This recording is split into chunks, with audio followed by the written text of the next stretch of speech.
ગાંધી વિચાર યાત્રા મનોત્રણ આજે એક સેમિનારનું આયોજન છે। એના વિષય છે ગાંધી पंडे में कुछ कम है। तो आज शुरुआत करिए ये पहला आदरणीय श्री मैत्री ट्रस्टना प्रमुख श्री परिमलभाई देसाई, आजना वक्ता श्री बाबूभाई सलड़िया साहेब,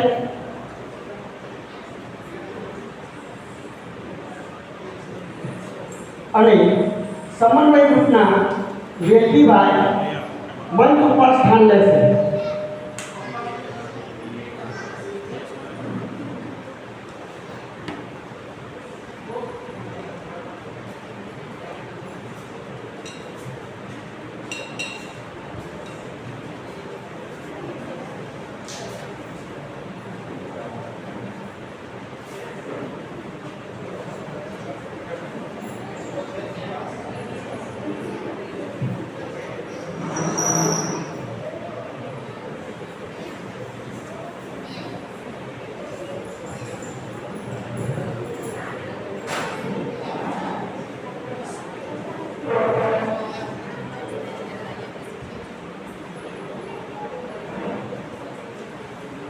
नमस्कार।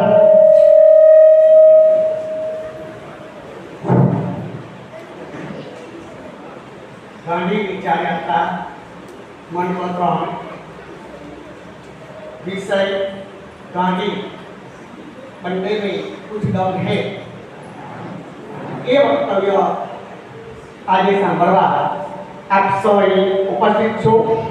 त्यारे सौप्रथम आदरणीय मैत्री ट्रस्टना प्रमुख श्री परिमलभाई देसाई, आजना वक्ता श्री बाबूभाई सलड़िया साहेब તેમજ પીટી સવાણી ટ્રસ્ટના હર્ષદભાઈ રાજ્યગુરુ ઉપસ્થિત નથી પણ એમને ભૂલાય નહીં। તેમજ ગાંધી વિચારને માનનારા સમજનારા સૌ શ્રોતાગણો સૌનું અહીં પ્રેમથી સ્વાગત છે। આ પ્રોગ્રામની શરૂઆત કરીએ એ પહેલા માલાબેન દેસાઈ પ્રાર્થનાના બે શબ્દો બોલશે। સર્વેભ્યઃ નમો નમઃ। પ્રાર્થના આત્માનો ખોરાક છે, તો આપણે પહેલી એક શ્લોકથી શરૂઆત કરીએ। સંગચ્છત્વં સંવદત્વં સંવો મનાંસि जानता देवा भागं यथा पूर्वे संजानान उपासते। ओम पूर्णमदः पूर्णमिदं पूर्णात् पूर्णमुदच्यते पूर्णस्य पूर्णमादाय पूर्णमेवावशिष्यते। ओम शांति। संगच्छध्वं ऋग्वेदની આ રચનામાં આપણે બધા એક સાથે ચાલીએ, એક સાથે બોલીએ અને સમાન ગાંધી વિચારધારામાં આગળ વધીએ એ હેતુથી આ સંઘની પ્રાર્થના કરાય છે। ધન્યવાદ। સરસ। પ્રાર્થના શ્લોકની શરૂઆત પછી આજનું વક્તવ્ય રાષ્ટ્રપિતા મહાત્મા એવા ગાંધીને જાણવા અને માનવા ભેગા થયા છે ત્યારે ગાંધી ગીતોને કેમ ભૂલાયા? તો આ ગાંધી ગીતો લઈને આવી રહી છે અહીંની વિદ્યાર્થીઓ પ્રીતિ ગોયાણી ઉપર આવશે। સિયા પક્ષાળા, ધનશ્રી સુહાગિયા અને પારી જાસોલિયા રજૂ કરશે ગાંધી ગીત।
આ ચાર પાંચોએ ગાંધીજીની રજૂઆત કરી ખૂબ સુંદર. એકવાર તાળીઓના ગણરાતે એનો ઉત્સાહ તો વધારો છે. સરસ સરસ સરસ. આ વિચાર યાત્રાને આગળ વધારતા પ્રસંગને અનુરૂપ સ્વાગત પ્રવચન કરવા માટે હું પરિબળમાં દેસાઈને વિનંતી કરું છું.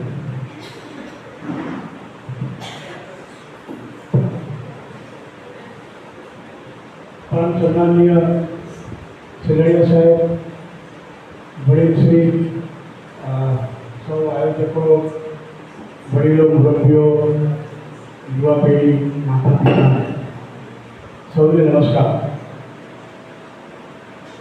ગાંધી વિચાર યાત્રા આજેનો ત્રીજો મણકો આપણે નિહાળી રહ્યા છીએ. એનું પ્રયોજન શું? શા માટે ગાંધી વિચાર યાત્રા આપણે આરંભવાની જરૂર જણાય છે? ગાંધી બાપુ તો દેશ આઝાદ થયો, સરદાર પટેલને, જવાહરલાલ નહેરુને, આપણા દેશના ઘણા લોકોને ખબર હતી કે ગાંધીના જીવ પર જોખમ છે. પણ ગાંધીજીએ કોઈ વિશેષ એમને માટે સલામતીનું પ્રોવિઝન કરવાની સ્પષ્ટ ના પાડી હતી. એમને ઈશ્વરનો અનેરો શ્રદ્ધા હતી. એમને ગોળી મારવામાં આવે છે, ગાંધીજી ગળી પડે છે, પણ વ્યક્તિની પવિત્રતાનો જેમાંથી ખ્યાલ આવે કે એના અંતિમ શબ્દો શું હતા. એ અંતિમ શબ્દો બહુ અગત્યના હતા. ગાંધી તો ગયા. ગાંધીજીએ કહ્યું હતું, મારું જીવન એ જ મારો સંદેશ. એક સામાન્ય, હમણાં જે બાળકો બેઠા છે, એકદમ એક સામાન્ય બાળક, કદાચ મારા જીવનમાં મેં જેટલું ખોટું નથી કર્યું એનાથી અનેક ઘણું ખોટું એમણે બાળપણમાં કરેલું. એટલે કોઈ ઈશ્વર ન થાય, માનવ તરીકે જન્મ લીધો હતો. પણ એ ઉત્તરોત્તર એક પછી એક પગથિયું એ સુધરતા ગયા. અને સુધરતા ગયા તે ત્યાં સુધી સુધરતા ગયા કે મારા કરતાં ખૂબ, જેને આપણે કહીએ કે બાળપણમાં મેં ખોટું કર્યું એનાથી એમને અનેક ગણું ખોટું કર્યું હોય એવી વ્યક્તિ આગળ જતા જ્યારે આખી સદીના મહામાનવની વાત આવે ત્યારે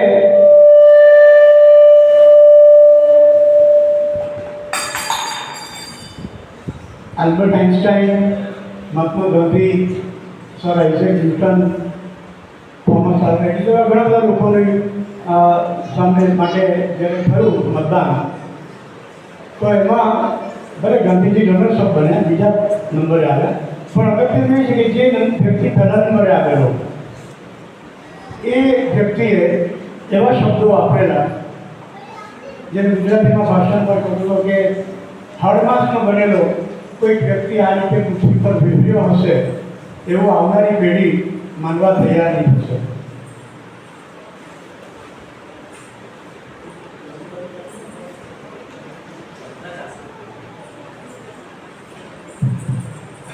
તો એવા એક અદ્ભુત વ્યક્તિના અંગે આપણે વિચાર એટલા માટે કરવો જરૂરી છે કે નાની જે નવા જે પેઢી છે, નાના જે બાળકો છે, એ બાળકો માટે આપણે કહી શકીએ કે વાવો તેવું લણો. આપણે જેવું બીજ એ બાળકમાં વાવીશું તેવું એ વટવૃક્ષ થઈને એક વિકસશે. આપણામાં ગુજરાતીમાં એવું પણ કહ્યું છે, અન્ન તેવો ઓળકાર. અંગ્રેજીમાં કહેવાયું છે what shall you sow shall you reap. એટલે જો બાળકોને આપણે કે નવી પેઢીને આપણે કે જેણે ગાંધીને જોયા નથી, અને આજકાલનો જમાનો એવો થઈ ગયો છે, મોબાઈલનો જમાનો થઈ ગયો છે કે જેમાં વોટ્સએપ યુનિવર્સિટી ખૂબ પ્રચલિત થઈ ગઈ છે. તો એવા સમયે એક બાજુ વાંચન ઘટતું જાય છે, વાંચન ઘટતું જાય એટલે વિચારવાનું ઘટતું જાય, એ પ્રકારના સંવાદો ઘટતા જાય. અને વોટ્સએપ પર તો દુનિયાભરનું તમને સાથે માર્ગે દોરનારું અને ખોટે માર્ગે દોરનારું બધા જ પ્રકારનું ત્યાં ઉપલબ્ધ હોય સાહિત્ય, તો એવા સમયે એક અદ્ભુત વ્યક્તિ, એક અદ્ભુત વિચાર, એક અદ્ભુત જીવન, એ જીવન વિશે જો આપણને ખ્યાલ આવે, હવે ખ્યાલ આવવાના જે કેટલાક તરીકાઓ, કેટલાક નુસ્ખાઓ, તેનો એક સારામાં સારો નુસ્ખો વાંચનનો છે. એટલે સારા સારા પુસ્તકો બાળકો સુધી પહોંચે એવો એક પ્રયાસ કર્યો. પણ બાળકને પ્રેરણા તો મળી જાય કે મારે શા માટે ગાંધીને વાંચવો જોઈએ. તો એક આ પુસ્તક રૂપે બાળકો સમજી શકે ગાંધીને. અને બીજો રસ્તો હોઈ શકે કે કોઈક એવી વ્યક્તિ હોય, હું એને કહું કે મધમાખી શું કરે, જંગલમાં, વનમાં અનેક પુષ્પો પર બેસે, અનેક પુષ્પોનો અર્થ પોતે લઈ લે, અને પછી મધપુડા રૂપે અને મધપુડામાં મધના સિંચન રૂપે એ એવું અદ્ભુત રસાયણ, એવું અદ્ભુત એક આપણને એક દવા આપણને આપે છે કે જે આપણને ઘણા બધા રોગોમાંથી આપણને બહાર કાઢી દે. તો એવો જમાનો કે જેમાં વાંચવાનું બહુ ઓછું સુધી જાય છે, એક બાજુ વિચારવાનું ઓછું સુધી જાય છે, અને કેટલીક જે બાહ્ય પરિબળો છે તે બાહ્ય પરિબળો બાળકોને કદાચ ગેરમાર્ગે દોરનારા પણ નીકળે. તો એવા સંજોગોમાં આ એક એવી જે આવશ્યકતા અથવા જે જરૂરિયાત જે જણાય છે કે કોઈક આપણને એવી મધમાખી મળે કે જેણે અનેક ફિલોસોફીઓનો, અનેક વિચારધારાઓનો, એમાં સોક્રેટિસ પણ હોય ને, ટોલ્સ્ટોય પણ હોય ને, ગાંધી પણ હોય ને, રવિન્દ્રનાથ ટાગોર પણ હોય, સ્વામી વિવેકાનંદ પણ હોય, સ્વામી આનંદ પણ હોય, અને અત્યારના પ્રાચીન અર્વાચીન બધા આપણા જે સાહિત્યકારો થઈ ગયા, એ સાહિત્યકારોનો જો આખો સાહિત્યનો નીચોડ, રસ, મધ એ મધપુરા રૂપે કોઈ જગ્યાએ સંગ્રહાયેલું હોય, અને એવું મધ જો આપણને સીધે સીધું મળી જાય તો આપણા સ્વાસ્થ્ય માટે, શારીરિક સ્વાસ્થ્ય માટે જે મધ ઉપયોગી છે તેમ માનસિક સ્વાસ્થ્ય માટે આવો એક વિચારનું બીજ ઉપયોગી છે. અને નાના બાળકો તો કુમળા છોડ જેવા હોય, એને જેમ વાળે તેને વળી શકે. એટલે એક જ્યાં શિક્ષણ સંવર્ધન સંસ્થા છે, પ્રાર્થના સંઘ છે, સત્યાગ્રહ સ્મૃતિ ટ્રસ્ટ છે, મૈત્રી ટ્રસ્ટ છે, એવા કેટલીક જે શૈક્ષિક સેવાભાવી સંસ્થાઓ છે, ટ્રસ્ટો છે, એને એવો વિચાર આવ્યો કે નવી પેઢીમાં ખાસ કરીને આવા સારા બીજનું વાવેતર થાય અને એમાંથી પછી એ વટવૃક્ષ સ્વરૂપે પાંગરે એવા પ્રયત્નો થવા જોઈએ. એ પ્રયત્નોના ભાગરૂપે આજે આપણે અત્યંત વિદ્વાન, અત્યંત ઘડાયેલા, નીવડેલા, જેને આચાર્ય તરીકે બાળકો સાથે ખૂબ કામ કર્યું હોય એવી એક વ્યક્તિ આપણને નિચોડ સ્વરૂપે, એનો નિચોડ જે હોય જીવનનો, કારણ કે હું પોતે વર્ષનું બનના હશે અને રિટાયર્ડ પ્રિન્સિપલ એક વિવેચક તરીકે જે વ્યક્તિએ પોતે આપણું જીવન પસાર કર્યું હોય એવા વ્યક્તિને જો આજે આપણે એનો નિચોડ, એનો અર્થ આપણને જો આજે પ્રાપ્ત થાય, આપણે વિદ્યાર્થીને પ્રાપ્ત થાય, આપણને પ્રાપ્ત થાય, તો આપણને ખૂબ સરસ વૈચારિક ભાષું આજે મળવા જઈ રહ્યું છે. મને ખૂબ આનંદ થાય છે કે આવા પ્રખર વિદ્વાન, સરસ જિંદગી જીવી જાણેલા એવા બાલુભાઈ એમ સેલડિયા સાહેબ આજે આપણને પ્રાપ્ત થયા છે. તો આપણે બાલુભાઈ પાસેથી એમના જીવનનો અર્થ સ્વરૂપે અને એક ગાંધી વિચાર કે નાના બાળકો માટે એ સરસ બાળકો બને, સરસ નાગરિક બને આવતીકાલના, અને પરિવારનું નામ રોશન કરે, એના સમાજનું નામ રોશન કરે, દેશનું નામ રોશન કરે, દુનિયાનું નામ રોશન કરે. એને માટે થઈને જે સંસ્કારિતા જરૂરી છે, તે સંસ્કારિતા માટેના જે કેટલાક અગત્યની બાબતો થઈ, એમાં એક આવું કે સરસ આપણને વક્તવ્ય સાંભળવા મળે તેનાથી આપણે પ્રેરિત થઈએ. તો આ ગાંધી વિચાર યાત્રાનો મહત્વ છે. કોઈ પણ સંસ્થા પોતાની શાળામાં, પોતાની કોલેજમાં આ પ્રકારનો પ્રોગ્રામ રાખવાનો જો ઈચ્છતી હોય તો અમે બધા જે ટ્રસ્ટો છીએ, શૈક્ષિક સંસ્થાઓ, સેવાભાવી વ્યક્તિઓ છે, અમને ખૂબ આનંદ થશે કે આવા વ્યક્તિઓને તમારા માટે ઉપલબ્ધ કરાવી શકીએ. બાલુભાઈ સેલડિયા સાહેબનો હૃદયપૂર્વક અમારા સૌ વતી આભાર માનીએ છીએ, એમનું સહૃદય સ્વાગત કરીએ છીએ, અને આગળ ઉપર એમનું મનનીય પ્રવચનથી પ્રેરિત થવા માટે હું મારી વાણીને વિરામ આપું છું અને સેલડિયા સાહેબને વિનંતી કરું. ખૂબ સરસ.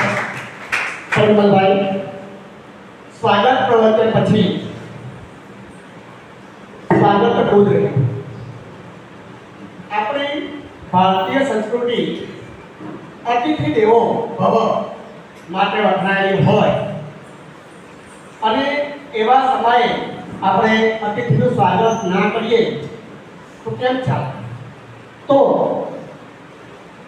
પરિમલભાઈ દેસાઈ સાહેબને કહીશ કે આજના આપણા વક્તા બાબુભાઈ સરડિયા સાહેબનું સન્માન સૂત્રની આંટીની કરશે.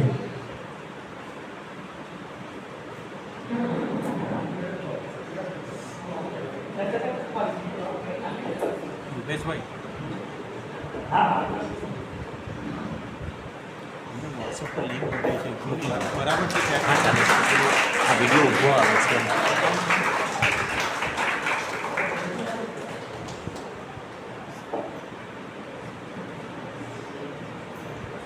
ત્યારબાદ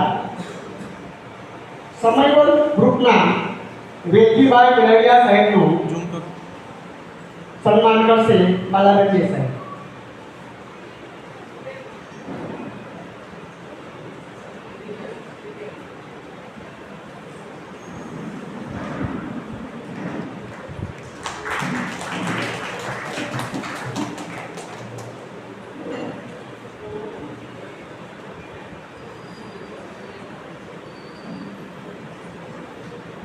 ખૂબ સરસ. હવે આપણો વિચારનો દોર આગળ વધારીએ તો આજના આપણા વક્તા છે સાઉન્ડ બરાબર છે વેલજીભાઈ મેળવિયા સાહેબ. સાઉન્ડ એમનો ટૂંકમાં પરિચય આપીશ.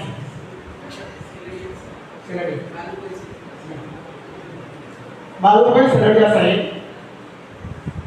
એમના વિશે કહેવું હોય તો માણસાઈ શબ્દ સેવી આચરણમાં ઓગાળીને જીવતા ડૉક્ટર બાલુભાઈ સરડિયા સાહેબ જીવંત રહી શક્યા છે. સફળ અધ્યાપક, દક્ષ આચાર્ય તરીકે કાર્ય પછી નિવૃત્તિના દિવસોમાં પણ અહર્નિશ આરંભાયેલી વિદ્યા સાધના આગળ વધી રહી છે. આ જીવન વિદ્યાર્થી તરીકે પોતાને કેવો ઓળખાવે છે એમ કહેતા આપણે એમને જીવન સાધક અને વિદ્યોપાસક કહીએ તો બાબુભાઈને ગમશે નહીં. તો હકીકત છે કે એમની માનવતાને કવિ ગૌરાંગ ઠાકરની પંક્તિ ઉજાગર કરું છું. હું સાંકડી ગલીમાં રસ્તા કરી જવાનો, હું સાંકડી ગલીમાં રસ્તા કરી જવાનો, માણસ સુધી જવાનું, માણસ સુધી જવાનું, બસ આગળ નથી જવાનું. ખૂબ સરસ. માણસ સુધી જવાનો સેતુ સર્જાય એની યાત્રામાં આ માનવ ઘોડામાં બેસી પોતાનું કોઠું પ્રગટ કરી એ અજવાળે માણસ સુધી જવાનો રસ્તો પોતાની લેખનીથી કંડાળે છે. માણસને જ્યાં માણસની મદદ જોઈએ ત્યાં તેઓ મૌન રહી પોતાનો સ્નેહભાવ આપે છે. ખુદને પણ ખબર ના પડે એમ ખુદાનું કામ કરે છે. એમને મળો એટલે પ્રસન્નતાની સરમાણી વહે, હૃદય ભાવુક અને બૌદ્ધિકપણું દક્ષતાની અનુભૂતિ કરાવે એવા પ્રયોગશીલ કૃતિઓના સરવાના કરાવે. ગાંધી દર્શનનો અખિલાય ઉગાડી આપે, જાણે છે કે પોતે ગાંધી જન. ભગવદ્ ગીતાના આજીવન અખંડ અભ્યાસો એવા ડીએમ સરડિયા સાહેબને ગાંધી વિચાર યાત્રા મંત્ર 3 એમનો વિષય છે ગાંધી બંને में कुछ तो रहे. એના પર વક્તવ્ય આપવા હું એમને આમંત્રણ આપું છું.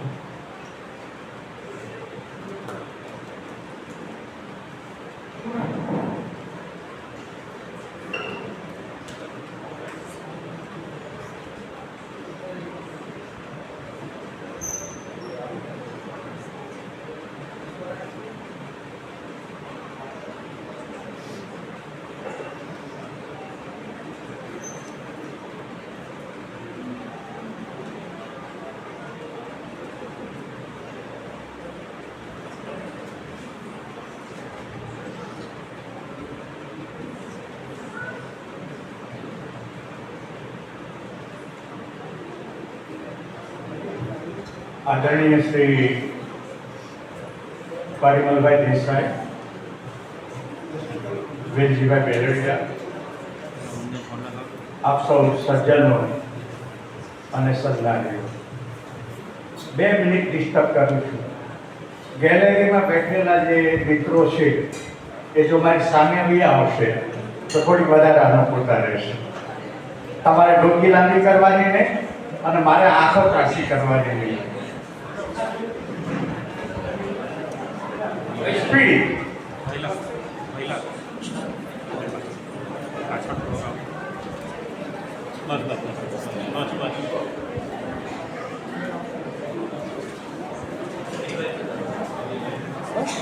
હા બસ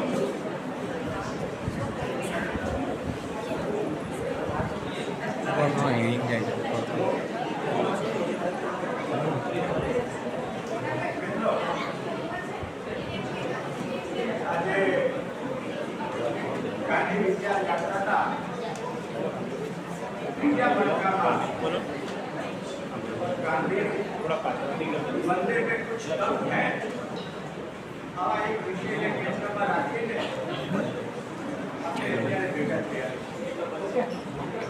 એમાં તમારી હાઈટ વધારી છે ને એટલે મને તો દેખ શરૂઆત કરું છું. વ્યાખ્યાનની શરૂઆત કરું. તેની પહેલા બે નાટકની સૂચના. મારું આ જે વ્યાખ્યાન છે એને કોઈ પક્ષીય પાર્ટીના ચશ્માથી જોવાનો પ્રયાસ નહીં થાય.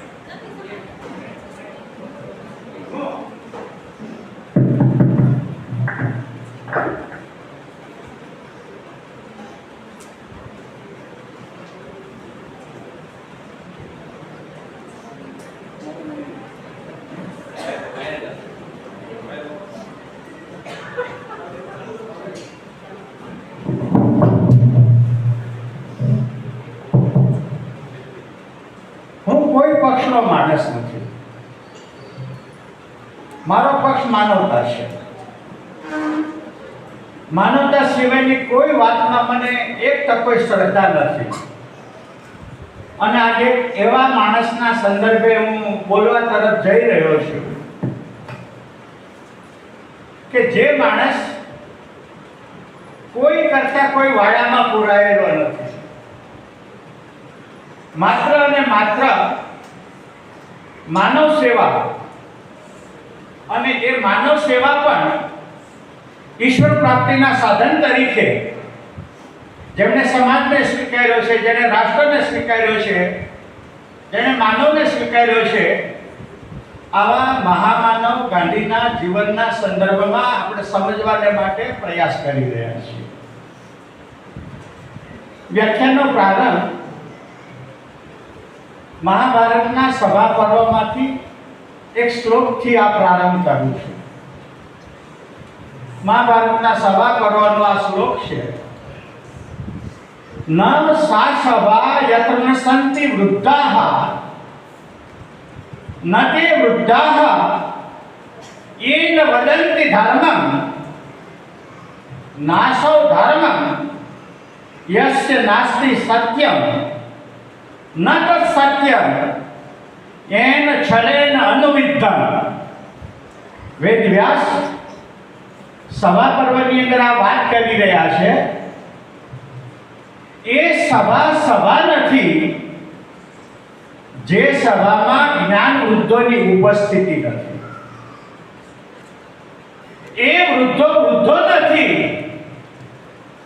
જે વૃદ્ધો સત્યને બોલતા નથી. જે વૃદ્ધો સત્યને નથી બોલતા, ધર્મને નથી બોલતા, એ ધર્મ નથી જે સત્યને પ્રગટ કરતું નથી. અને એ સત્ય નથી જે છલથી વિંધાયેલું છે. આપણે જાણીએ છીએ મહાભારતની સભાની અંદર દાદા ભીષ્મ અને ગુરુ દ્રોણ જેવાના મોઢા બંધ થઈ ગયા હતા, અને એને પરિણામે માનવતાને ન શોભે એવી રીતે દ્રૌપદીનું વસ્ત્રાહરણ થયું. ગોરખ પાંડેની એક કાવ્ય પંક્તિ बोलूं છું. इस देश में कोई फर्क नहीं पड़ता है, इस देश में कोई फर्क नहीं पड़ता है, राजा कौरव हो या पांडव, राजा कौरव हो या पांडव, जनता तो बिचारी द्रौपदी છે, जनता तो बिचारी द्रौपदी છે. कौरव राजा हुए तो चीरहरण के काम में आएगी और पांडव राजा हुए तो जुए में हार जाएगी. આજે આપણી આ સ્થિતિ છે અને એ સ્થિતિની અંદર આપણે મહાત્મા ગાંધીના જીવનને સ્પર્શ કરવા માટેનો પ્રયાસ કરી રહ્યા છીએ. મિત્રો, આજે થોડાક મહાપુરુષોના નામ હું તમારી સામે લેવા માંગુ છું અને એ મહાપુરુષની દ્રષ્ટિમાં મહાત્મા ગાંધીનું ચિત્ર કેવું છે એ હું તમારી આગળ રજૂ કરવા માંગુ છું. સૌથી પહેલું સાયન્સનો ભીષ્મ પિતામહ કહી શકાય 20મી સદીના આઈન્સ્ટાઈન. હું આઈન્સ્ટાઈનને યાદ કરું છું. મિત્રો, આઈન્સ્ટાઈન કોઈ ધર્મ ક્ષેત્રનો માણસ નથી. આઈન્સ્ટાઈન કોઈ રાજકીય ક્ષેત્રનો માણસ નથી. આઈન્સ્ટાઈન કોઈ સંકુચિત વિચારધારામાં કેદ થયેલો કેદી નથી. આઈન્સ્ટાઈન એક શુદ્ધ વૈજ્ઞાનિક છે. મહાત્મા ગાંધીનું જ્યારે ખૂન થયું અને એ વખતે વિશ્વભરમાંથી મહાત્મા ગાંધીને માટે જે શોક સંદેશાઓ આવ્યા એમાંનો એક સંદેશો આઈન્સ્ટાઈનનો હતો. આઈન્સ્ટાઈને શોક સંદેશામાં લખ્યું કે હાડ માંસના શરીરવાળો માણસ આટલો વિરાટ થઈ શકે એ ભવિષ્યની પ્રજા માનશે નહીં. આ આઈન્સ્ટાઈનના આઉટલુકમાં મહાત્મા ગાંધીનું ચિત્ર તમારી આગળ રજૂ કર્યું. બીજું ચિત્ર સ્વયં મહાત્મા ગાંધીએ આત્મકથામાં સ્વીકાર્યું છે કે મારા 4 ગુરુઓ છે. મારા રાજકીય ગુરુ ગોપાલકૃષ્ણ ગોખલે છે અને ગોપાલકૃષ્ણ ગોખલે 1905માં મહાત્મા ગાંધીને એક પ્રમાણપત્ર આપ્યું છે અને આ પ્રમાણપત્ર આજે આપણે વિચારવા જેવું છે. Gopalkrishna Gokhale servant of Indian સોસાયટીની 1905માં સ્થાપના કરી હતી અને એ વખતે ગોપાલકૃષ્ણ ગોખલેનું એવું માનવું હતું કે આ દેશની આઝાદી બંદૂકથી મળવાની નથી. પરિમલભાઈ, અહિંસાનો વિચાર છે, ગાંધીનો પોતાનો નથી. ગાંધીએ પણ બીજાની પાસેથી લીધેલો આ વિચાર છે. ગોપાલકૃષ્ણ ગોખલે એમ કહે છે કે આ દેશને બંદૂકની ગોળીથી આઝાદી મળવાની નથી. આ દેશને જો આઝાદી મળવાની હશે તો આ દેશના જે ચારિત્ર્યવાન કાર્યકરો છે એના માધ્યમથી આ દેશને આઝાદી મળશે. અને એ ગોપાલકૃષ્ણ ગોખલે મહાત્મા ગાંધીજીના રાજકીય ગુરુ અને એ ગોપાલકૃષ્ણ ગોખલે મહાત્મા ગાંધીજીને એક પ્રમાણપત્ર આપ્યું છે. You are Guardian of India. Gopalkrishna Gokhale ગાંધીને પ્રમાણપત્ર આપ્યું છે અને એ પ્રમાણપત્ર આ છે કે મિસ્ટર મોહનદાસ, તું ભારતનો રખેવાળ છો. આની આગળ પદ્મશ્રી કે ભારત રત્ન કોટીની કિંમતમાં નથી.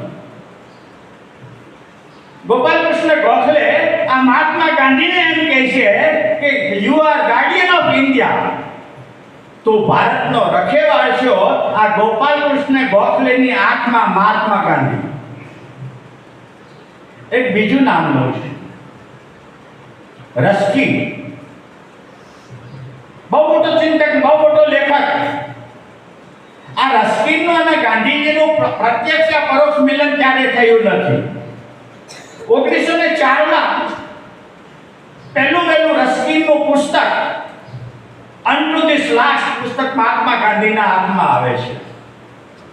અને એ વખતે મહાત્મા ગાંધી દક્ષિણ આફ્રિકાની અંદર હિન્દી મજૂરોના માટે સત્યાગ્રહનું આંદોલન ચલાવી રહેલા છે. અને મહાત્મા ગાંધીના હાથની અંદર આ અનટુ ધીસ લાસ્ટ પુસ્તક છે. એ લાસ્ટ પુસ્તક મહાત્મા ગાંધીના હાથમાં આવ્યું અને એક જ રાતમાં મહાત્મા ગાંધીએ આ પુસ્તકને વાંચી નાખ્યું.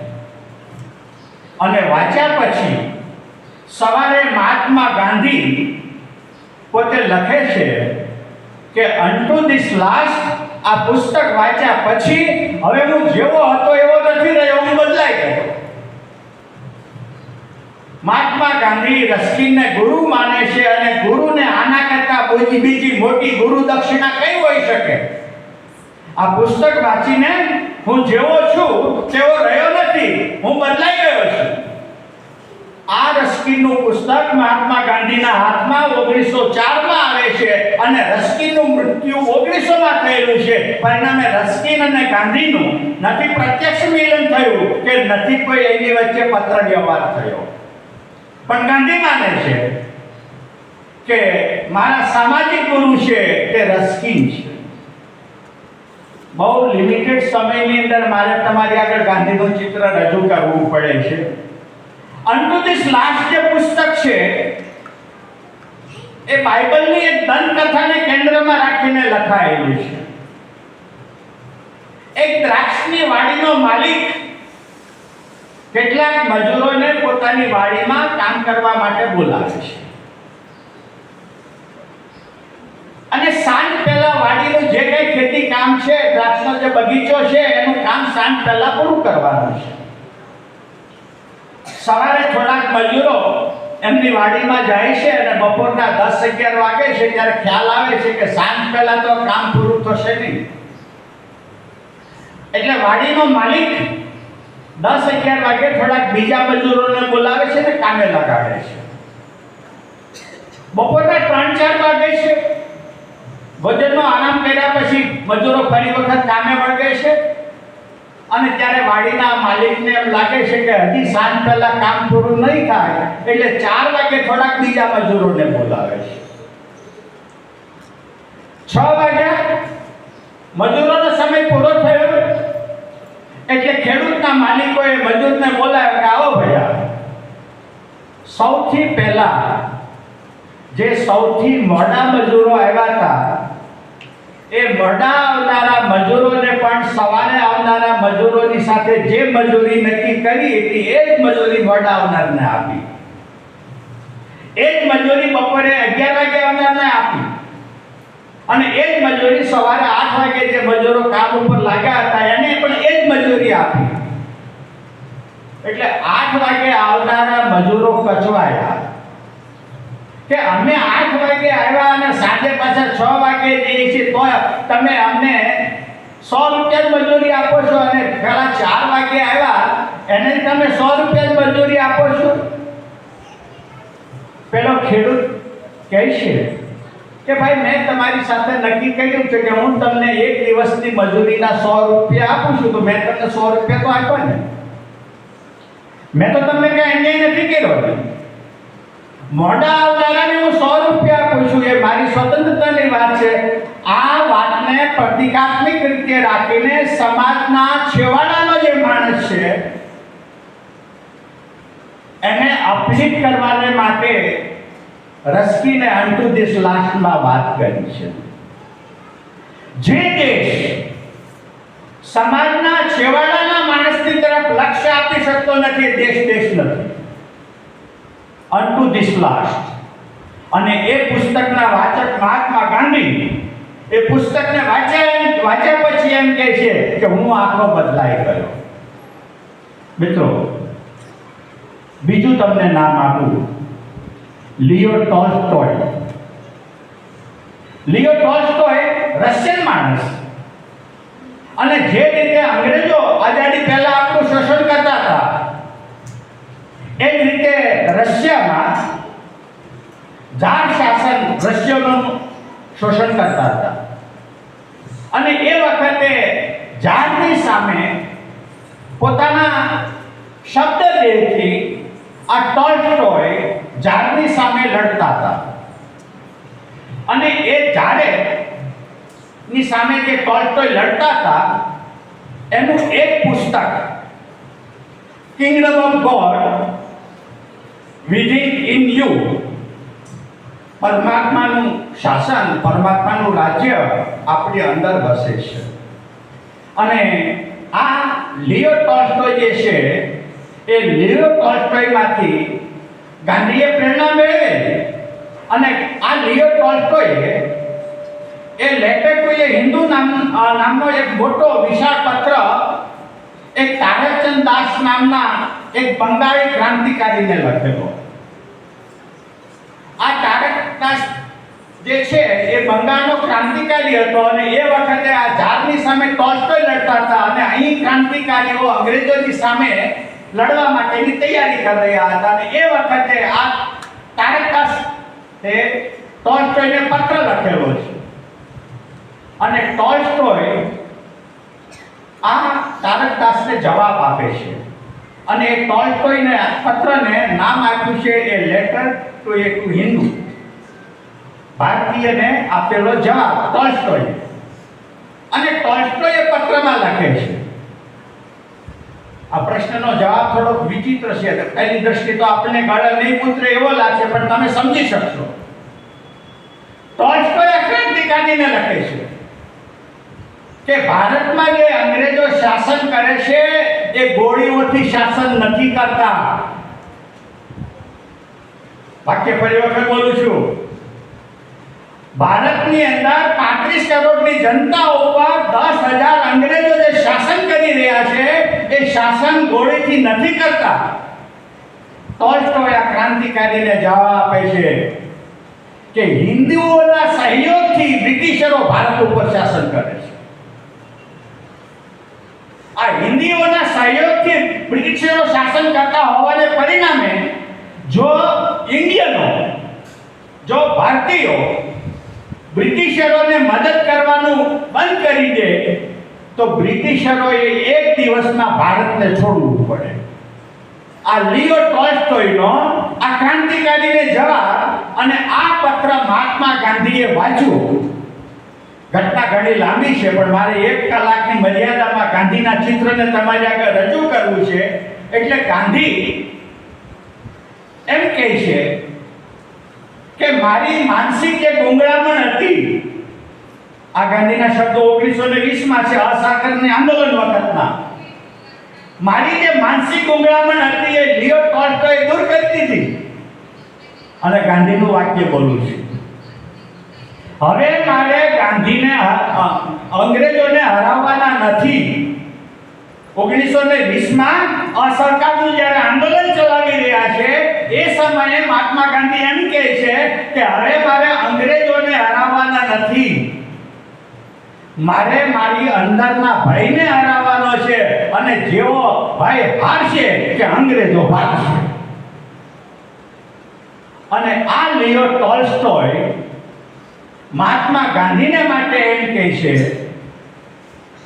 કે મહાત્મા ગાંધી, તમે અને તમારા સહયોગીઓ દક્ષિણ આફ્રિકામાં જે હિન્દી મજૂરોના માટે અહિંસક આંદોલન કરી રહ્યા છે એને માટે હું લિયો ટોલ્સ્ટોયનો અવતરણ ચિહ્નમાં જવાબ આપું છું કે મહાત્મા ગાંધી, ત્યારે તો જે મહાત્મા ગાંધી થયેલા નથી, હું અત્યારે મહાત્મા ગાંધી બોલું છું, પણ મિસ્ટર ગાંધી, તમે અને તમારા સહયોગીઓ અત્યારે જે કામ કરી રહ્યા છે, શિક્ષણ સંસ્થાઓ સાથે જોડાયેલા વ્યક્તિઓને ધ્યાનમાં રાખીને આ વાક્ય બોલું છું.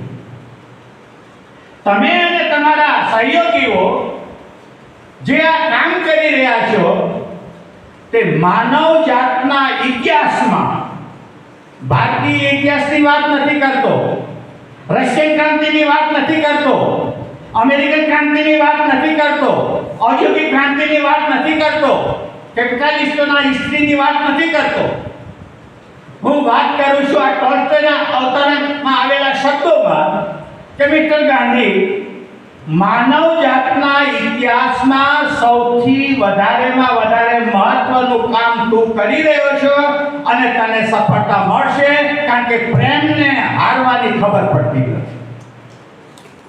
આ ટોલ્સ્ટોયના શબ્દો છે. મિત્રો, એક ત્રીજું નામ બોલું છું. ગાંધીજીના આધ્યાત્મિક ગુરુ પંડિત રાજચંદ્ર. 1894 પહેલી વખત મિસ્ટર ગાંધી આ રાજચંદ્રને મળે છે અને રાજચંદ્રને લેખિતમાં મિસ્ટર ગાંધી 100 પ્રશ્નો પૂછે છે પંડિત રાજચંદ્રને, અને પંડિત રાજચંદ્ર મહાત્મા ગાંધીને લેખિતમાં 100 પ્રશ્નોના જવાબ આપે છે. હું તો 1 સેકન્ડમાં નામ ભૂલી જાઉં છું. પંડિત રાજચંદ્ર. મિત્રો, જગતભરનો ઇતિહાસ વાંચ્યા પછી આ શબ્દ પ્રયોગ કરું છું. ભારતીય અધ્યાત્મના અવકાશની અંદર જો કોઈ ધ્રુવ તારક સમાન અધ્યાત્મના એવરેસ્ટ શિખર ઉપર બેઠેલું કોઈ જો વ્યક્તિત્વ હોય તો એ પંડિત રાજચંદ્ર છે. અને એ પંડિત રાજચંદ્ર મહાત્મા ગાંધીને એમ કહે છે કે મહાન, તું મારા શરીરનો વારસદાર નથી, તું મારા વિચારનો વારસદાર છે. તું સત્ય અને પ્રેમના પાઠોને જીવનમાં ચરિતાર્થ કરી રહ્યો છે અને તું જગતને અહિંસા શીખવીશ, એ મારો તને આશીર્વાદ છે. પંડિત રાજચંદ્રના દ્રષ્ટિની અંદર મહાત્મા ગાંધીનું દૃશ્ય. મિત્રો, આ મહાત્મા ગાંધી છે. એક બીજા આધુનિક મહાપુરુષનું નામ તમારી સામે લઉં. અકારણ આ મહાપુરુષને આ દેશના કેટલાક લોકોએ ભોગવી નાખ્યો છે. એનું નામ છે આચાર્ય રજનીશ. મિત્રો, એ માણસે આપણને એટલું આપ્યું છે કે આપણું સામાન્ય માણસનું જીવન એના સાહિત્યને વાંચવાના માટે ટૂંકું પડે. 650 ટાઇટલ સાથે આપણને પુસ્તકો આપ્યા છે અને પુસ્તકો લખીને નથી આપ્યા, જે બોલ્યા છે એ જ પુસ્તકો છપાયા છે.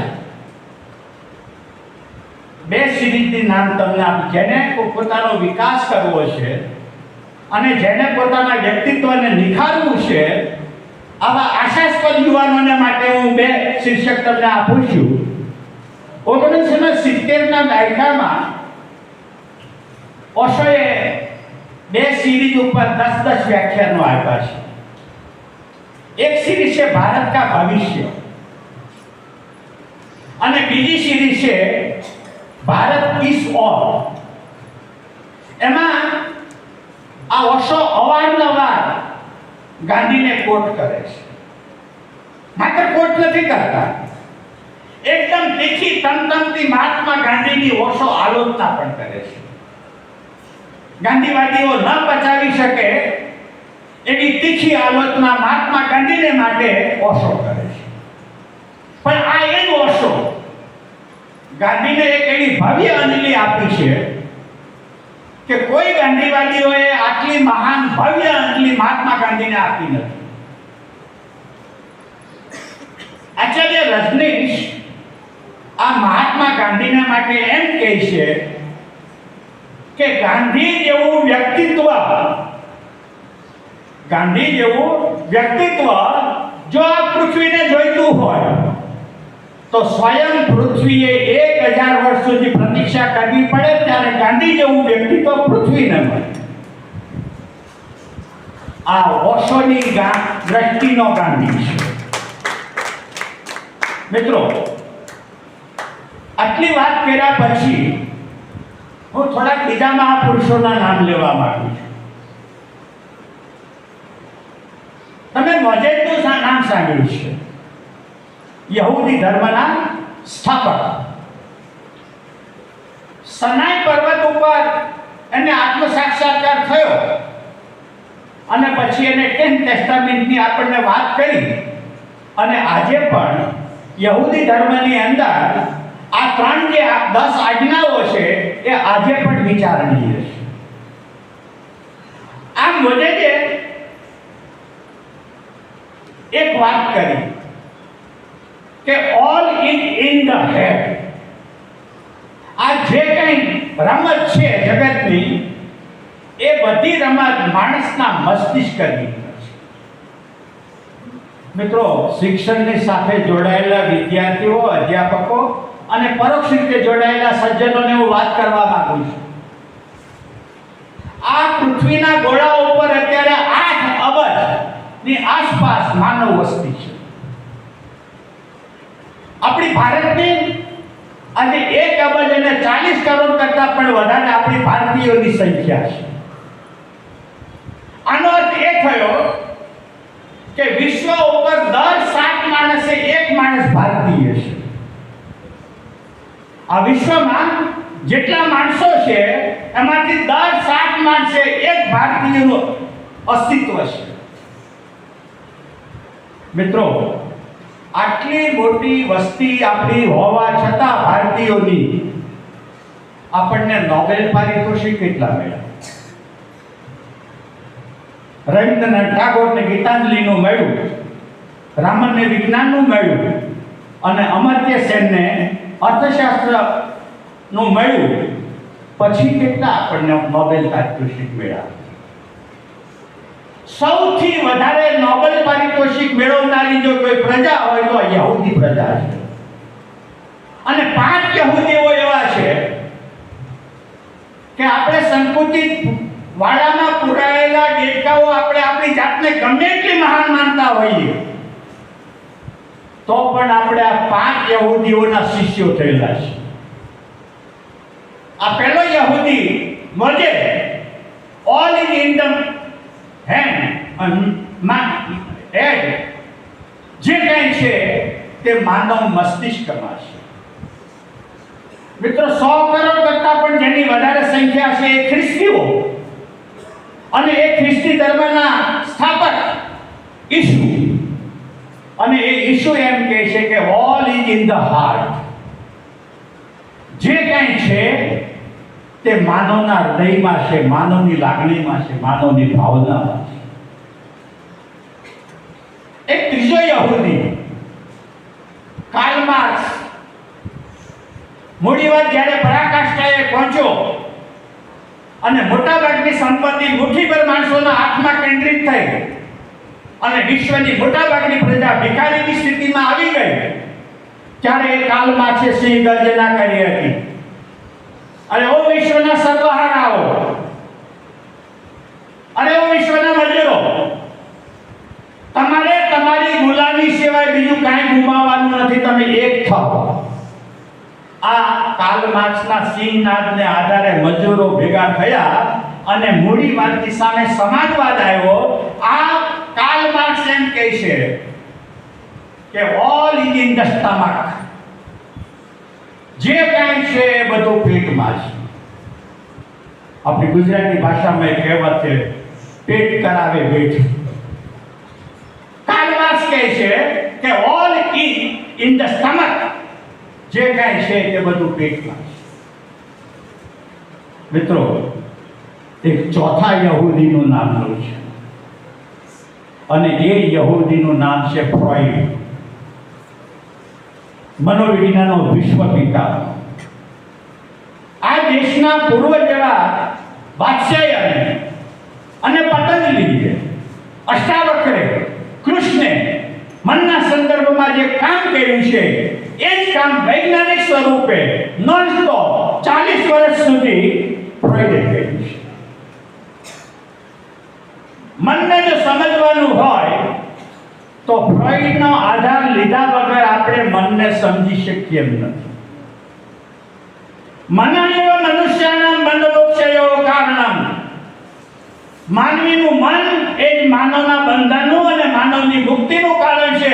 જ્યાં સુધી માનવીનું મન નહીં બદલાય ત્યાં સુધી શાસન બદલવાથી દેશ બદલાવાનો નથી. આ ફ્રોઈડ આપણને એમ કહે છે all is in little lower than stomach. જે કાંઈ છે તે બધું કામ વાસનામાં છે. આ જગતમાં કામ વાસના સિવાય બીજું કાંઈ નથી, આવું ફ્રોઈડ આપણને કહે છે. મિત્રો, જે મહાપુરુષનું મેં નામ આગળ લીધું છે એ જ મહાપુરુષનું નામ હું ફરી વખત અહીંયા પુનરાવર્તિત કરું છું. આઈન્સ્ટાઈન પણ યહૂદી છે, ફિઝિક્સના ગણિતના એક અધ્યાપક છે. સાહેબ, તમને વંદન કરીને આ વાત એને સમર્પિત કરું છું. આ આઈન્સ્ટાઈને આપણને સાપેક્ષવાદનો સિદ્ધાંત આપ્યો, રિલેટિવિટીનો સિદ્ધાંત આપ્યો, અને એને પરિણામે 20મી સદીમાં આઈન્સ્ટાઈનના રિલેટિવિટીના સિદ્ધાંતની પછી આખે આખું વિજ્ઞાનની દિશા બદલી. આ આઈન્સ્ટાઈન આપણને એમ કહે છે ઓલ ઇઝ રિલેટિવ, બધું સાપેક્ષ છે. આ જગતમાં કાંઈ નિરપેક્ષ નથી. પણ હવે એક છઠ્ઠા બંદાની વાત કરું છું. આ 5 બંદાઓએ જે વાત કરી છે એ બંદાની જેવી એક છઠ્ઠા બંદાએ વાત કરી છે, એ મહાત્મા ગાંધીએ વાત કરી છે. શું વાત કરી છે? All is in the absolute truth. આ સંપૂર્ણ જે કાંઈ છે તે પરમ સત્યની અંદર સમાયેલું છે. શંકરાચાર્યએ કહ્યું જગત પરિવર્તનશીલ છે, બ્રહ્મ શાશ્વત છે. આઈન્સ્ટાઈને કહ્યું જગત પરિવર્તનશીલ છે, પણ પરિવર્તનશીલ શબ્દની સાર્થકતા ત્યારે સાર્થક થાય કે જ્યારે કંઈક સ્થિર હોય ત્યારે. હું બોલું છું એનો અર્થ એ થાય છે કે તમે સાંભળનારા છો. તમે સાંભળનારા છો એનો અર્થ એ થાય છે કે કોઈ બોલનારો છે.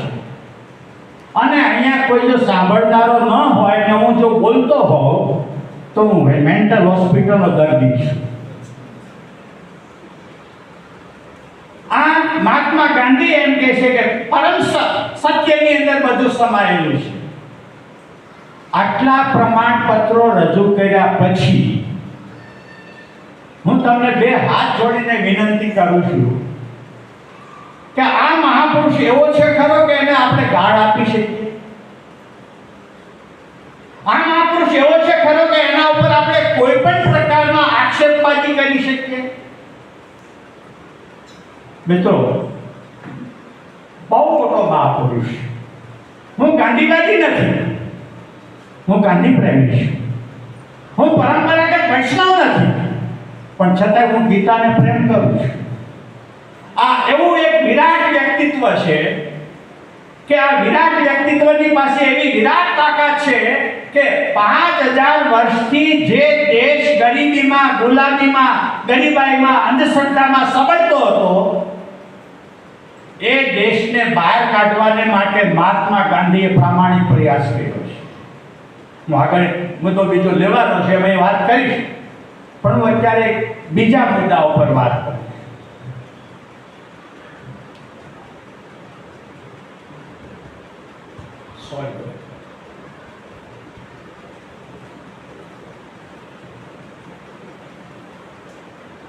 તમે શ્રી કૃષ્ણને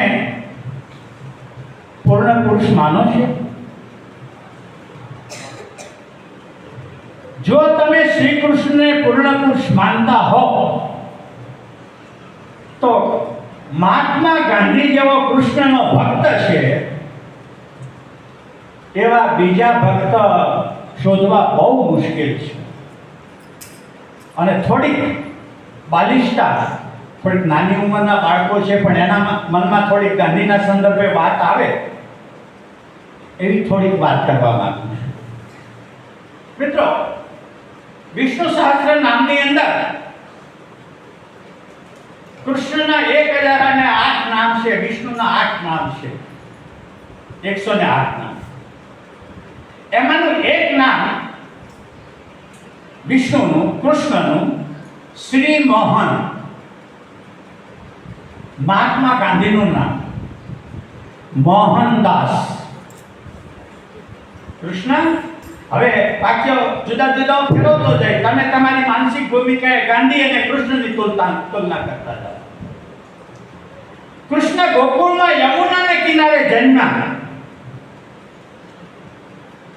અને ક્રમિક રીતે દ્વારકામાં આવ્યા અને પ્રભાસ પાટણમાં એને પોતાની દેહ લીલા પૂરી કરી. યમુના કિનારે જન્મ્યા અને સૌરાષ્ટ્રમાં એ કૃષ્ણ વિલીન થયા.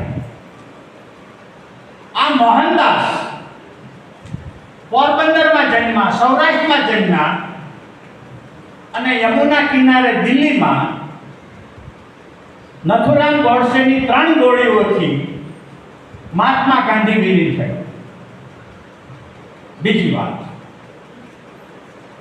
શ્રી કૃષ્ણનું એક નામ છે પીતાંબરી. જેમણે પીતાંબર વસ્ત્રો ધારણ કર્યા છે એવું વ્યક્તિત્વ એટલે આપણે એને કૃષ્ણ કહીએ છીએ. આ મોહન છે એ શ્વેતાંબરી છે. એને પેન્ટ કોટ પહેરવાનો ટ્રાય કરી, હેટ પણ પહેરી છે, ટાઈ પણ બાંધવાની કોશિશ કરી છે, પણ એને એમ એવું લાગ્યું કે ના ના ના, આ બરોબર નથી. અને પછી સામાન્ય પરિવેશમાં આવી ગયો અને એક સ્થિતિ એવી આવી કે પોતળી પર થઈ ગયો. કૃષ્ણ પીતાંબરી છે અને આ મોહન છે એ શ્વેતાંબરી છે. મિત્રો, ભાગવત પુરાણની અંદર એક એવી કથા આવે છે કે કંસની એક બ્યુટિશિયન છે, એનું નામ છે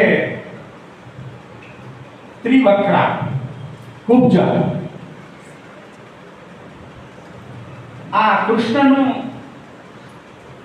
કાવા દાવાથી ખૂન કરીને પેલા હાથીથી મરાવી નાખવાને માટે કૃષ્ણને મથુરા બોલાવેલો છે. અને આગલે દિવસે કૃષ્ણ અને બળદેવ મથુરામાં પહોંચી ગયા છે અને મથુરાના રાજમાર્ગો ઉપર કૃષ્ણ ફરવા માટે નીકળ્યા છે અને અકસ્માતે એની સામે આ કુબ્જા આવે છે.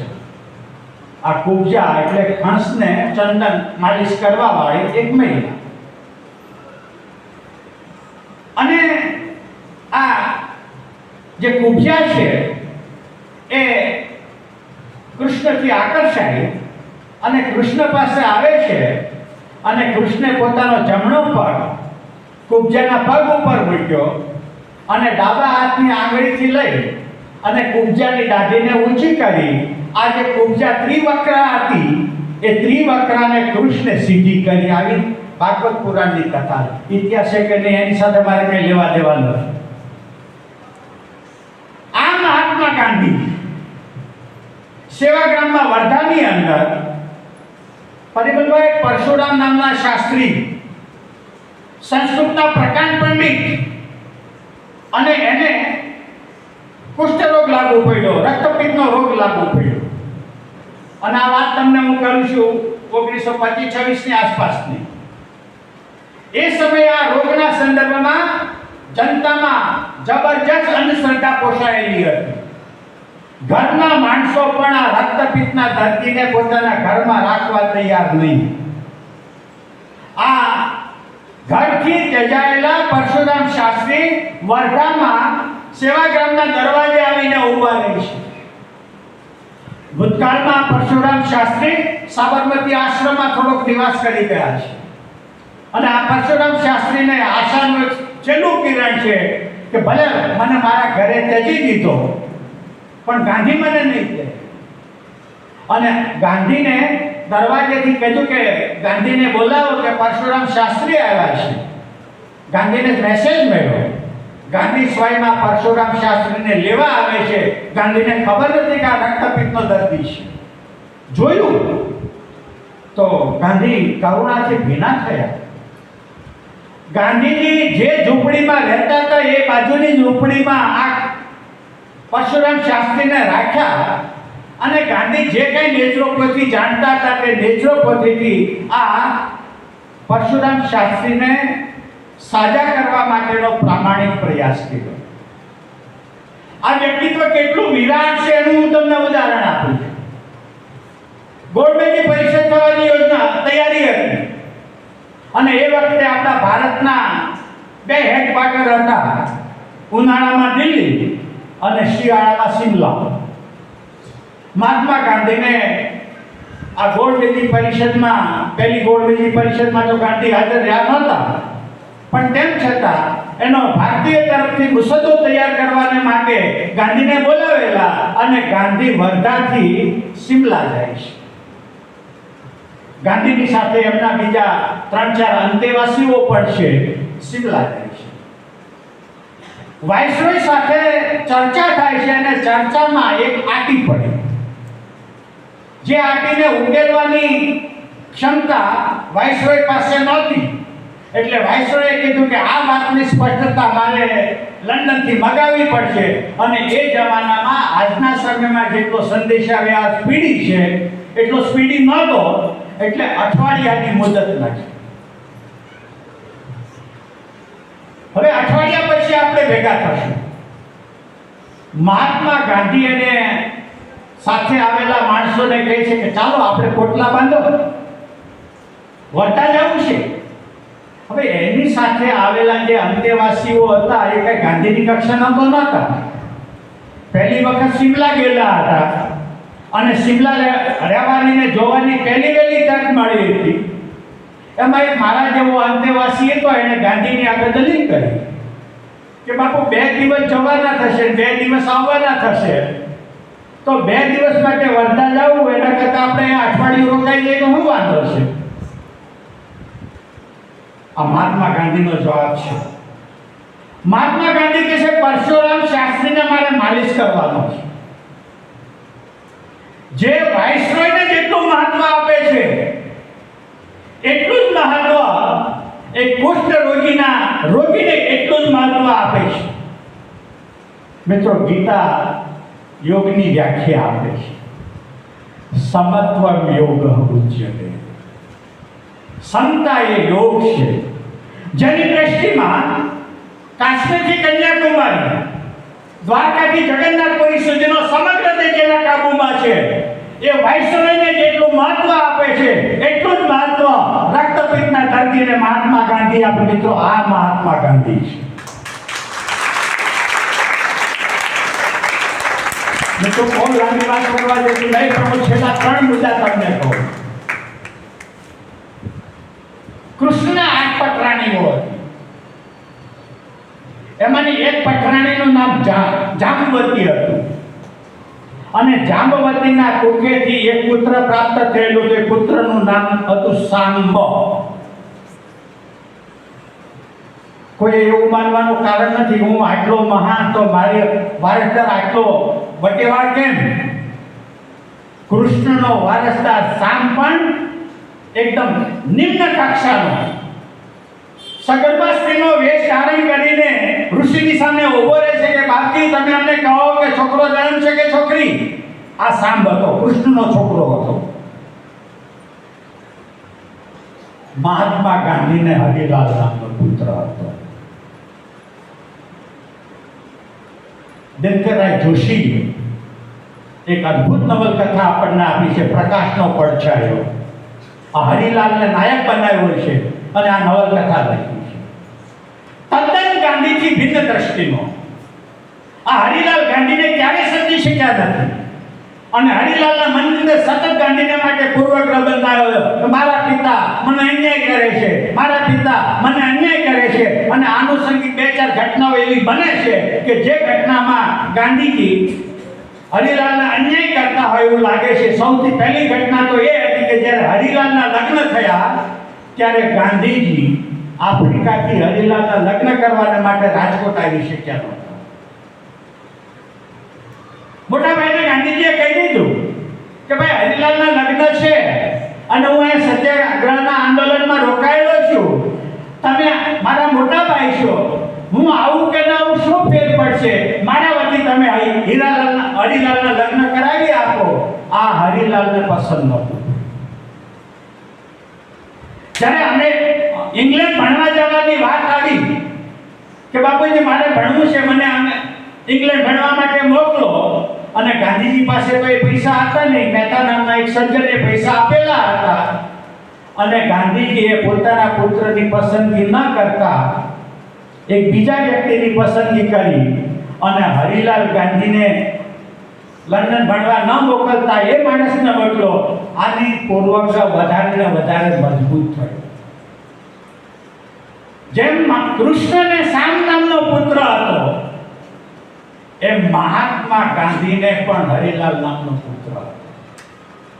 મિત્રો, કૃષ્ણની હાજરીમાં, કૃષ્ણની હયાતીમાં હસ્તિનાપુર અને ઇન્દ્રપ્રસ્થ એવા એક ગાદીના બે ભાગલા થયા.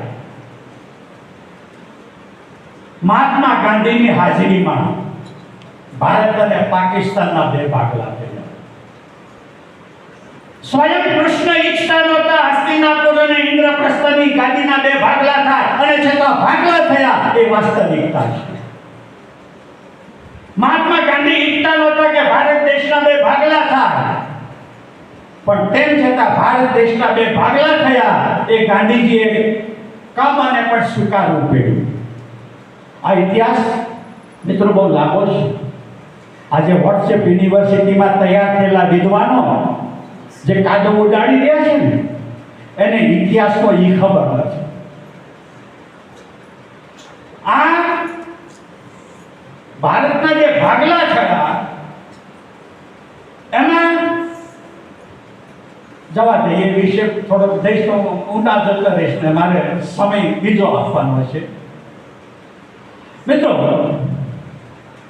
કૃષ્ણનો જે અંતિમ દિવસ છે એ પ્રભાસ પાટણની અંદર આરામ કરવાને માટે જમણા પગ ઉપર ડાબા પગને ચડાવીને આરામ કરી રહ્યા છે. ને પારધીશ એક કોઈ પ્રાણી છે એમ માનીને તીર ફેંકે છે અને કૃષ્ણનો દેહ પડી જાય છે.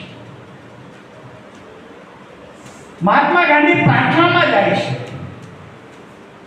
અને નમસ્કાર કરવાના દમથી નથુરામ ગોડસે મહાત્મા ગાંધીને 3 ગોળીએ દીધો છે. મિત્રો, મહાત્મા ગાંધી અવતાર છે એવું મારો બિલકુલ કહેવાનો ભાવાર્થ નથી.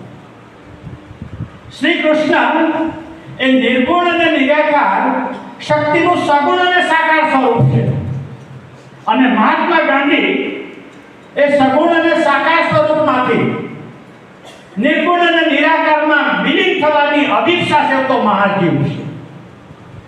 આ ગાંધી છે. મિત્રો, હવે થોડીક લાંબો કૂદકો મારીને 5 જ મિનિટ બચી છે. તમે ક્યારે કહેશો ત્યારે બંધ કરી દેજો. મને કહે બહુ અગત્યનો મુદ્દો તમારી સામે રજૂ કરવા પસંદ કરું છું. મારી વાતને તમે માની નહીં લેશો. મને તમારી અંદર રહેલી જે વિવેક શક્તિ છે એમાં મને 100% શ્રદ્ધા છે, પણ મારી વાતને તમે પરિશ્રમ કરીને પુસ્તકો વાંચીને ઇતિહાસને જાણીને જાણજો, અને પછી તમને જો સ્વીકારવા જેવી લાગે તો સ્વીકારજો, અન્યથા એને ડિલીટ કરી દેજો. 1915માં મહાત્મા ગાંધી દક્ષિણ આફ્રિકાના 2 સત્યાગ્રહોમાં સફળતા મેળવ્યા પછી કાયમી ધોરણે મહાત્મા ગાંધી ભારત આવે છે. તરવૈયો યુવાન છે, 45-46 વર્ષની ઉંમર છે, શક્તિથી ભરેલો છે, કરવાની તમન્ના છે, નિષ્ઠાની છે. કોઈ સત્તાની આકાંક્ષા નથી, કોઈ પૈસાની આકાંક્ષા નથી. મિત્રો, તમે જો ગાંધીને ભિખારી માનતા હો ને તો ગાંધી ભિખારી નહોતો. ગાંધીની આર્થિક તાકાત કેટલી હતી તમને કહું. પરિમલભાઈ, વાર્ષિક 12,000 પાઉન્ડની ગાંધીની વાર્ષિક આવક હતી. 12,000 પાઉન્ડ. અને એ વખતે 4 પાઉન્ડની એટલે 12.5 ગ્રામ તો સોનું, એટલે દેશી 1 તોલું સોનું 4 પાઉન્ડમાં મળતું. મારું ગણિત કાચું છે. તમે કલ્પના કરો 12,000 પાઉન્ડમાં કેટલા તોલા સોનું આવે, અને આજના 1,60,000 ની કિંમત એને ગુણી નાખો. એ મહાત્મા ગાંધી છે. અને એ મહાત્મા ગાંધી સર્વસ્વ દેશને અર્પણ કરી અને અર્ધનગ્ન ફકીર, ચર્ચિલના શબ્દો, અર્ધનગ્ન ફકીર થઈને દેશને માટે નીકળી પડે છે. આ મહાત્મા ગાંધી 1915 આવ્યા ત્યારે ગોપાલ કૃષ્ણ ગોખલે એને એક સૂચના આપી હતી કે તું ભારતમાં કામ કરવાની ઉતાવળ નહીં કર. 1 વર્ષ તારે મોઢું બંધ રાખવાનું, કાંઈ બોલવાનું નથી. તારા આંખ અને કાન ખુલ્લા રાખવાના છે. અને એક વખત રેલવેના 3જા વર્ગની અંદર બેસીને આ દેશના એક સામાન્ય નાગરિકની જેમ તો ભારતનું પરિભ્રમણ કરે. અને ગાંધી 1915 અને 1916ના સમયગાળા દરમિયાન ભારત આ મહાત્મા ગાંધીએ રેલવેના 3જા ડબ્બામાં બેસીને ભારતનું પરિભ્રમણ કર્યું. હું 1909માં થોડોક પાછળ હતું છું. દક્ષિણ આફ્રિકાથી મહાત્મા ગાંધી ઇન્ડિયન મજૂરોના પ્રશ્નના સમાધાન માટે દક્ષિણ આફ્રિકાથી મહાત્મા ગાંધી લંડન ગયા છે. અંગ્રેજ સરકારને વિનંતી કરવા માટે ગયેલા છે કે અમારા ઉપર ખોટો અન્યાય થાય છે, અમારું ખોટું શોષણ થાય છે, અમે માનવ છીએ અને માનવ હોવા છતાં અમે પશુ કરતાં બદતર થઈને જીવન જીવીએ છીએ, અમને કંઈક ન્યાય આપો. આવી વાત કરવાને માટે મહાત્મા ગાંધી દક્ષિણ આફ્રિકાથી 1909ની અંદર ઇંગ્લેન્ડ ગયા છે. પણ વ્યક્તિગત ગાંધીની વાત અંગ્રેજ સરકારે કાન ધરી નથી. એટલે ગાંધી થોડાક નિરાશ થયા છે, ગાંધી થોડા હતાશ થયા છે. પણ આ ગાંધી છે, ગાંધીએ મનમાં વિચાર કર્યો કે જ્યાં સુધી આપણે વ્યક્તિગત ધોરણે અંગ્રેજ સરકારને પ્રાર્થના પત્રો લખશું, વિનંતી કરશું, ત્યાં સુધી અંગ્રેજ સરકાર આપણી વાત સાંભળવાની નથી. એટલે સંગઠિત થવાની જરૂરિયાત છે. આ વિચાર સાથે ગાંધી લંડનથી પાછા ફરી વખત દક્ષિણ આફ્રિકામાં સ્ટીમરમાં જઈ રહ્યા છે. અને એ વખતે ગાંધીએ એક સ્વપ્ન જોયું છે. હિન્દ સ્વરાજ મહાત્મા ગાંધીનું એક નાનકડું પુસ્તક છે. હું ભાવનાથી નથી બોલતો, હું પૂરી સમજણ સાથે બોલું છું કે જે દેશના કોલેજને ગાંધીની આ હિન્દ સ્વરાજની પુસ્તિકા વાંચી નથી એ વિદ્યાર્થી પોતાને ભારતીય કહેવાના માટે લાયક નથી. આ હિન્દ સ્વરાજ પુસ્તિકા એને સ્ટીમરમાં બેઠા બેઠા રફ કાગળમાં લખી અને એ પુસ્તિકા પ્રશ્નોત્તરીના સ્વરૂપે, સંવાદના સ્વરૂપે લખાયેલી છે. અને એમાં ગાંધી અનુમાન કરે છે કે આ દેશને મોગલોએ ગુલામ બનાવ્યો, આ દેશને અંગ્રેજોએ ગુલામ બનાવ્યો, આ દેશને શકોએ ગુલામ બનાવ્યો, આ દેશને હુણોએ ગુલામ બનાવ્યો. આ વાત પાયામાંથી ખોટી છે. ગાંધીજી હિન્દ સ્વરાજમાં લખે છે કે આ દેશ સામેથી ગુલામ થયો છે. બહુ ઇતિહાસ રસપ્રદ છે. પરિમલભાઈ 125 વ્યાપારીઓની મીટિંગ સન 1600ના ડિસેમ્બરની 28મી તારીખે લંડનમાં મળી છે અને 72,000 પાઉન્ડનું ફંડ ભેગું કરીને ઈસ્ટ ઇન્ડિયા કંપનીની સ્થાપના થઈ છે. એલિઝાબેથ પહેલીએ આ ઈસ્ટ ઇન્ડિયા કંપનીને મંજૂરી આપી અને 1608માં 24મી ઓગસ્ટે 500 ટનનું વિક્ટર બંદર તમારા સુરતના બંદરે પહેલું આવે છે. એનો કેપ્ટન હોકિન્સ જહાંગીરના દરબારમાં પહોંચે છે અને જહાંગીર આ હોકિન્સનું લાલ જાજમ પાથરીને સ્વાગત કરે છે. ત્યાં સુધી પણ વાંધો નથી. આ જહાંગીરે આ હોકિન્સને એક આર્મેનિયન છોકરી ભેટમાં આપે છે અને દક્ષિણ ભારતમાં વ્યાપાર કરવાની અનુમતિ આપે છે અને મુંબઈ બંદરેથી થેસ બંદરે વાહનોની આવન જાવન શરૂ થઈ અને 1657 સુધીમાં આવતા ઈસ્ટ ઇન્ડિયા બ્રિટિશ કંપનીનો વાવટો સંકેલાઈ ગયો અને બ્રિટિશરનું શાસન આ દેશ ઉપર આવી ગયું. જ્યારે બ્રિટિશરો આ દેશમાં આવ્યા ત્યારે આંગળીના વેઢે ગણી શકાય એટલા બ્રિટિશરો હતા. 30,000 કરોડની જનસંખ્યા 100 બ્રિટિશરોની ગુલામી કેમ સ્વીકારી શક્યા? સામેથી ગુલામ થયા છે. આ ગાંધીનું દર્શન છે. અને એટલે 1915માં જ્યારે ગાંધી આવ્યા અને ભારતનું પરિભ્રમણ કર્યું ત્યારે ભારતના પરિભ્રમણ કર્યા પછી ગાંધીજીએ જે ભારતનું દર્શન કર્યું, ભારતની જે વાસ્તવિકતા પ્રાપ્ત કરી, એ વાસ્તવિકતાના 5 કારણો હું તમને આપું છું. સૌથી પહેલું કારણ 1915ની સંખ્યા એ વાત કરું છું. આજની 2026ની દ્રષ્ટિએ વાત નથી કરતો. 1915માં આ દેશની જે કુલ જનસંખ્યા હતી એની 80% જનસંખ્યા ખેતી ઉપર આધારિત હતી.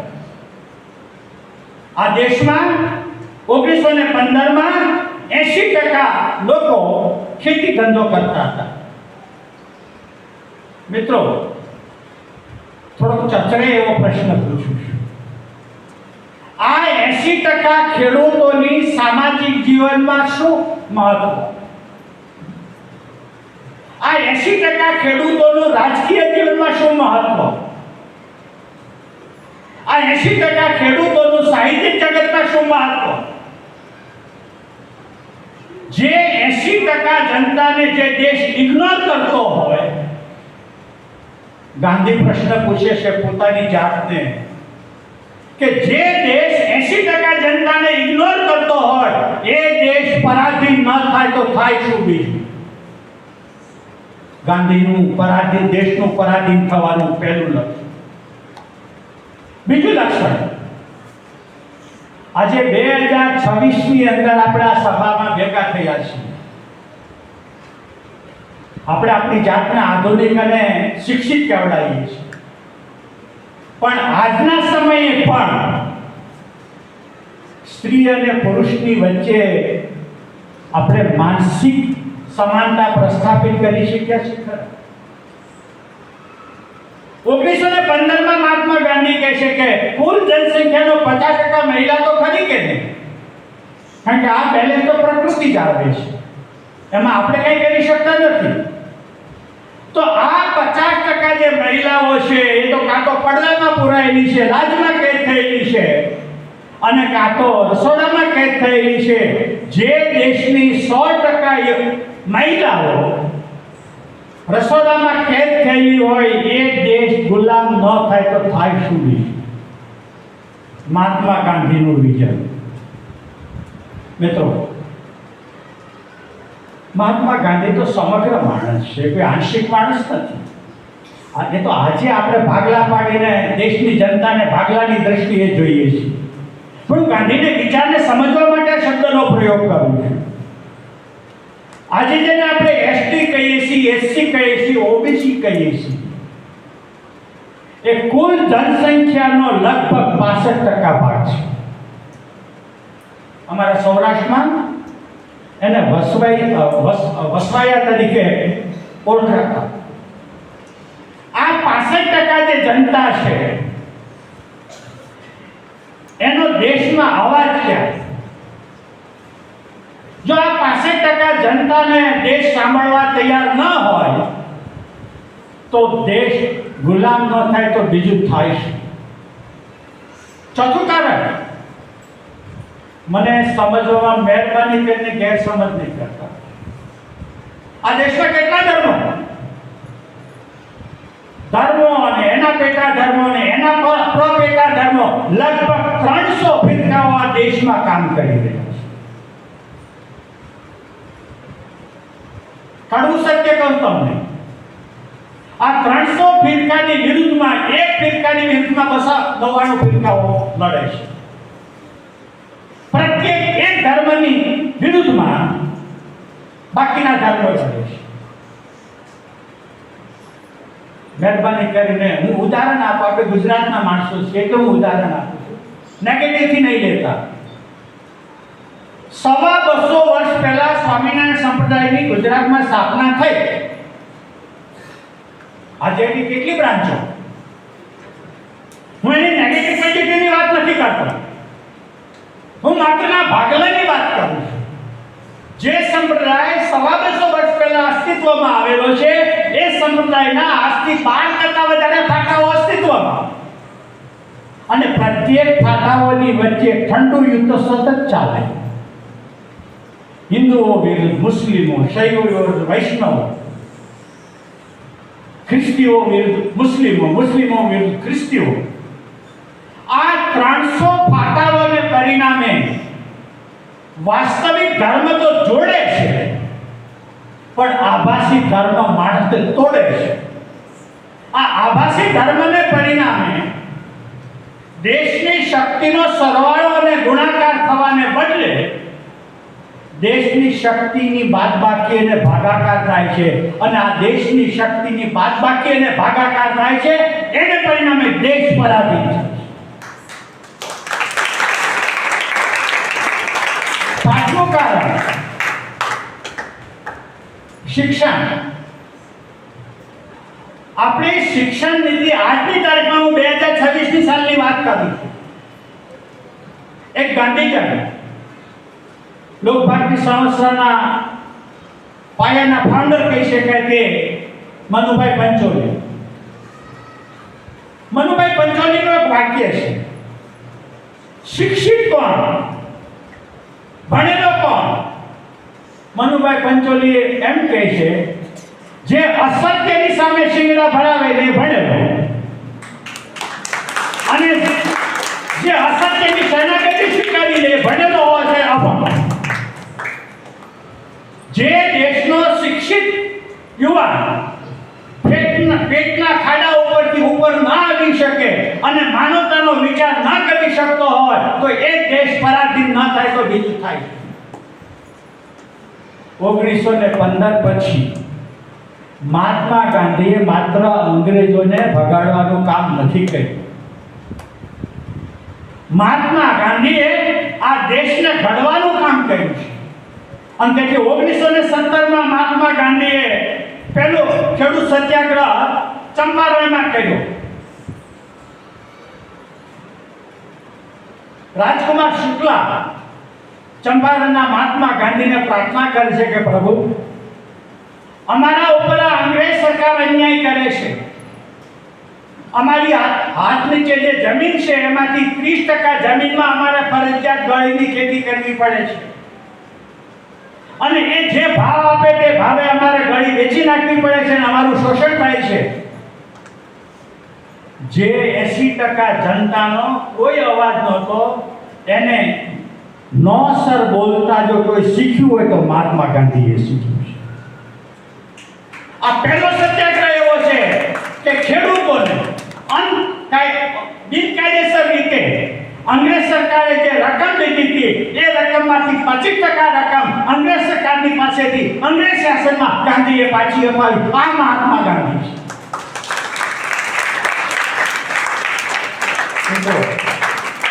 વિશે તો બહુ લાંબો બોલું છે, પણ ટૂંકમાં ગાંધી એ ગાંધી છે. અને જ્યાં સુધી આપણે આ માણસને પૂરો ઓળખીએ નહીં ત્યાં સુધી આપણે ભારતીયો કહેવાના માટે લાયક નથી. મારી આ વાતને કોઈ પક્ષીય ચશ્માથી જોતા નથી. મારે એક વાત કરવી હતી પણ સમય થઈ ગયો છે. ભવિષ્યમાં ક્યારેક તક મળશે તો વાત કરશું. આજે કોંગ્રેસ શબ્દ બોલાય છે ને, આજે હું કોંગ્રેસ રાજકીય પાર્ટીની વાત નથી કરતો. હું જન આંદોલન કરનારી કોંગ્રેસની વાત કરું છું. આઝાદી પહેલાની 1885માં દાદાભાઈ નવરોજી અને એક અંગ્રેજ આઈસીએસ અધિકારી એલન હ્યુમ એના દ્વારા કોંગ્રેસની સ્થાપના થઈ 1885માં. એ વખતે વર્તમાન સમયના જે કોઈ રાજકીય વાળાઓ છે એમાંનો એક પણ વાળો ત્યારે અસ્તિત્વમાં હતો 1885ની વાત. ન તો ભાજપ, ન તો જનસંઘ, નહોતી હિન્દુ સભા, નહોતી મુસ્લિમ લીગ, નહોતું આરએસએસ, કાંઈ નહોતું. અને એ વખતે 1885માં કોંગ્રેસની સ્થાપના થઈ ત્યારે કોંગ્રેસનો આશય એવો હતો 1857નો બળવો નિષ્ફળ ગયો. હકીકતમાં 1857નો જે બળવો નિષ્ફળ ગયો એ નિષ્ફળ જવાનું કારણ એ હતું કે આપણી અંદરો અંદરની કાટિયા ખેતી કરવું. ઝાંસીની રાણી એમાં નિષ્ફળ ગયા કારણ કે અંદરો અંદર ફૂટા શરૂ થઈ અને પરિણામે આ 1857નો બળવો નિષ્ફળ ગયો. અને પછી અંગ્રેજ સરકાર એટલી બધી ક્રૂર થયેલી હતી કે આ દેશમાં એક નિરાશાનું મોજું ફરી મળેલું. પણ કેટલાક બંદાઓ હતા કે જેની અંદર આઝાદીની ચિનગારી પ્રજ્વલિત હતી અને એમાંથી આ કોંગ્રેસની 1885માં સ્થાપના થઈ. તારીખ 28/12/1985, 28, 29 ને 30 3 દિવસ માટે ગોકળદાસ દેશપાલ સંસ્કૃત કોલેજની અંદર મુંબઈની અંદર આ કોંગ્રેસની સ્થાપના થઈ. આ 1985 થી લઈને મહાત્મા ગાંધી 1915માં ભારતમાં આવ્યા ત્યાં સુધી આ કોંગ્રેસ નામની જે સંસ્થા છે એ રગસ્યું કાઢું ચાલતું હતું. અને એ કોંગ્રેસની અંદર માત્ર ભણેલા વકીલો અને થોડા સુશિક્ષિત માણસો હતા. એ બીજા વધારે માણસો એમાં કંઈ હતા નહીં. અને એનું કારણ એક જ હતું કે ભારતના નાગરિકોની સમસ્યાને અંગ્રેજો સુધી પહોંચાડવું એ વખતની કોંગ્રેસનું કામ.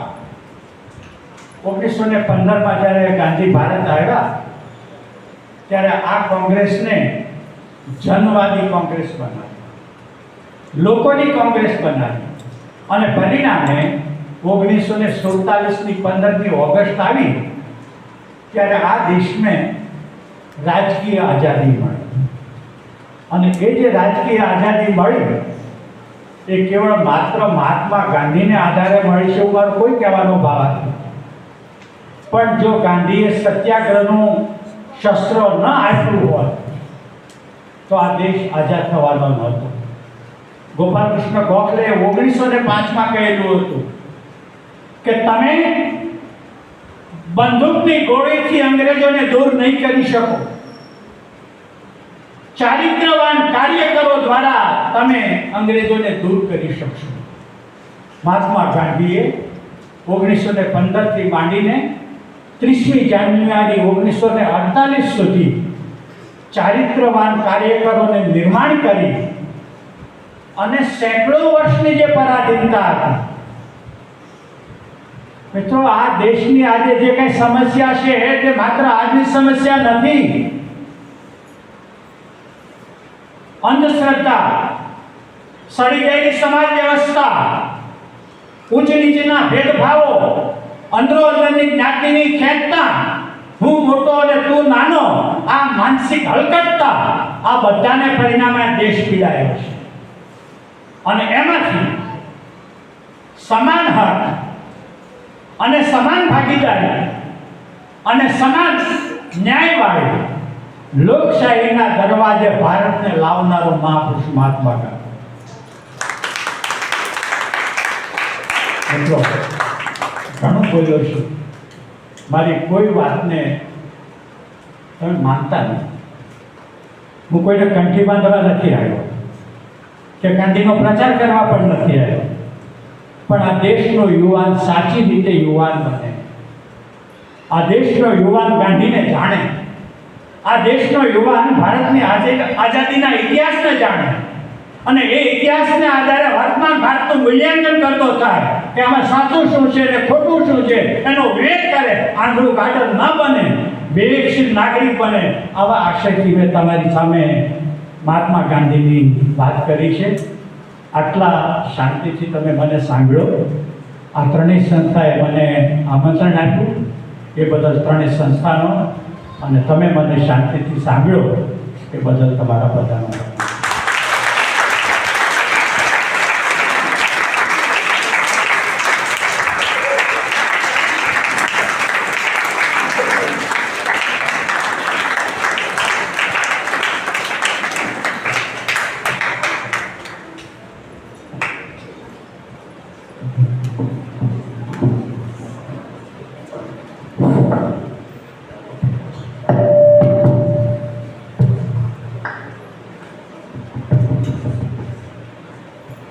गांधी पढ़ने में कुछ दम है।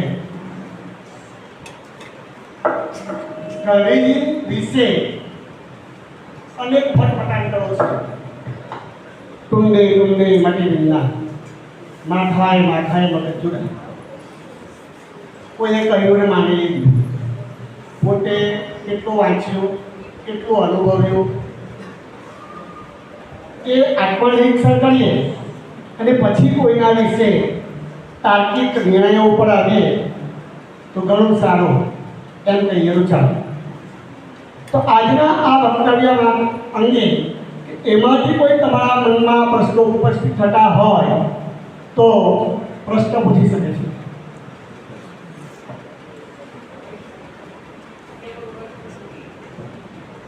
કોઈ પ્રશ્ન પૂછવો હોય હાથ ઊંચો કરે અથવા જગ્યા પર ઊભા રહેશે.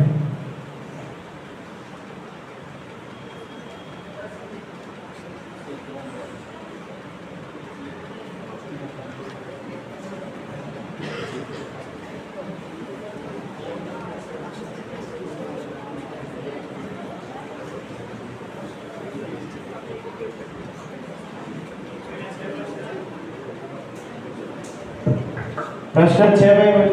હા.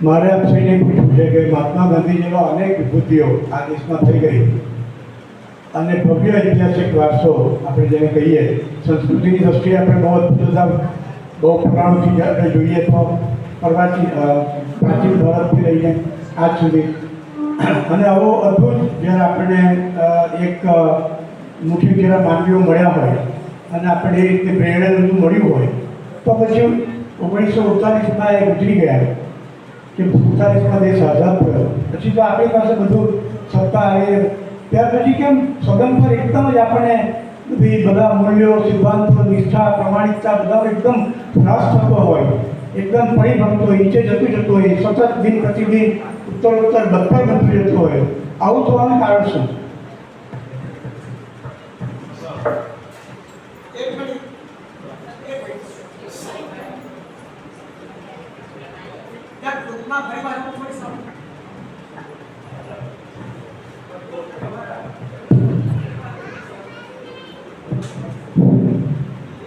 હું સ્પષ્ટ રીતે સાંભળી શક્યો નથી. નજીક આવીને બોલશો તો હું સમજી શકીશ.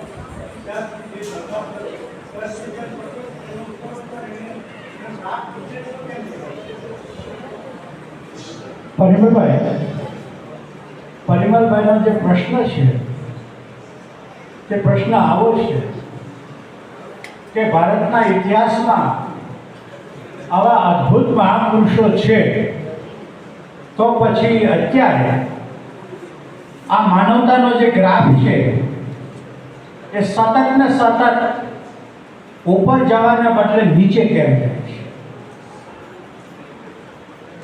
વેદનો એક શબ્દ છે રૂત. રૂત શબ્દનો અર્થ થાય છે શાશ્વત સિદ્ધાંત. માહિતીનું આદાન પ્રદાન થઈ શકે છે.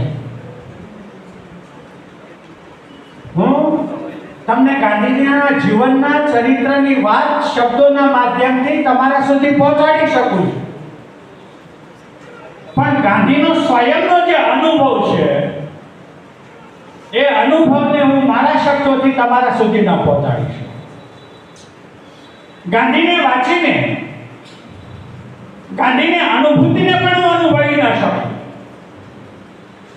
એ તો મારે પોતાએ રસ્તે ચાલવું પડે અને મારે અનુભવવું પડે. અને તેથી પંડિત રાજચંદ્રે મહાત્મા ગાંધીને એક સૂચના આપી, અને એ સૂચના એ આપી હતી કે જ્યારે સત્યની પ્રતીતિ થાય ત્યારે એ સત્યની પ્રતીતિને આચરણમાં મૂકવી, જીવનમાં જીવવું એ ધર્મ છે. માહિતી એ ધર્મ નથી, માહિતીનું આચરણ એ ધર્મ છે. અને પરિમલભાઈ, બહુ વેદના સાથે કહું છું, મારો કોઈની ઉપર કોઈ આક્ષેપ નથી. આઝાદી પછી આપણે ક્રમિક રીતે ઉપર જવાના બદલે આપણે નૈતિક રીતે અધપતનની દિશામાં આગળ વધી રહ્યા છીએ. આપણે માત્ર શબ્દોના વ્યાપારી બની ગયા છે. સારા ઉદ્ઘોષકો, સારા વક્તાઓ, સારું સાહિત્ય, સારો વિચાર, આચરણ ક્યાં? જો આપણી પાસે આચરણ હોત, જન્મમાં નથી બોલતો, તો રામ મંદિરના ગલામાંથી 200 કરોડ રૂપિયા જઈ શકે ખરા મંદિરમાંથી? આ દિન પ્રતિદિન આપણો જે નૈતિકતાનો ગ્રાફ નીચે જતો જાય છે એનું કારણ આપણે આપણા પોતાના વૈયક્તિક જીવનની અંદર નૈતિકતા આપણે પાડી. આપણે આપણી જાતમાં ગમે એટલો ધાક પીછોડો કરીએ, આપણે આપણી જાતને ગમે એટલા નૈતિક અને મહાપુરુષ તરીકે પ્રગટ કરીએ, પણ ગીતાના શબ્દો કહું છું, પ્રકૃતિ યાંતિ ભૂતાન. અંતે આપણે જેવા હોઈએ છીએ તેવા જ દેખાઈએ. જો આપણું આંતરિક રૂપાંતરણ ન થયું હોય, આજે જરૂર છે માણસના આંતરિક રૂપાંતરણ. અને આજે આપણે સમૂહમાં એટલા પાગલ બન્યા છીએ કે સમૂહ ભેગો થયો નથી કે વૈયક્તિક ચેતના ગાયબ થઈ ગઈ. આપણે ભીડમાં ભૂલા પડેલા કરોડરજ્જુ વગરના આત્મહીન માણસો છીએ. અને એટલા માટે આજે ગમે તે બે ભાગું આપણને બનાવીને આગળ વધી છે. આટલી જ વાત છે. માહિતીનું હસ્તાંતરણ થઈ શકે છે, જીવનનું હસ્તાંતરણ થઈ શકતું નથી. તમારો દીકરો તમારી મિલકતનો અધિકારી બની શકશે, તમારી અનુભૂતિનો અનુભવ તમારો દીકરો નહીં બની શકે. એ અનુભવ મેળવવાને માટે તો માણસે પોતાએ પ્રયાસ કરવાનો છે.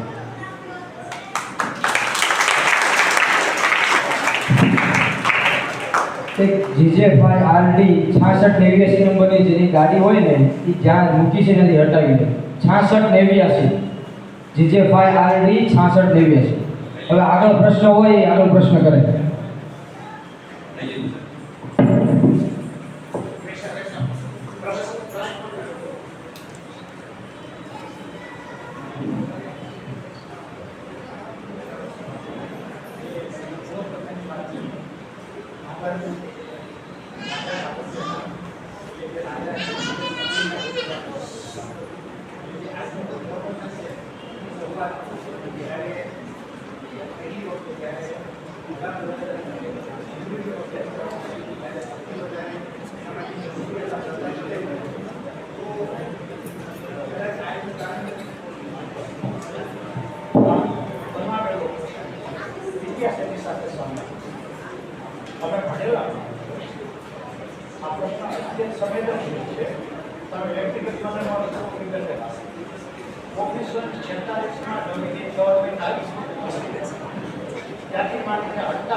એક પણ છાપાનું કટિંગ સુધી મને આપો કે સરદારે કીધું મને સરદારે નથી, બીજા કોઈ કીધું હોય સરદારને છાપાએ કટિંગ કીધું.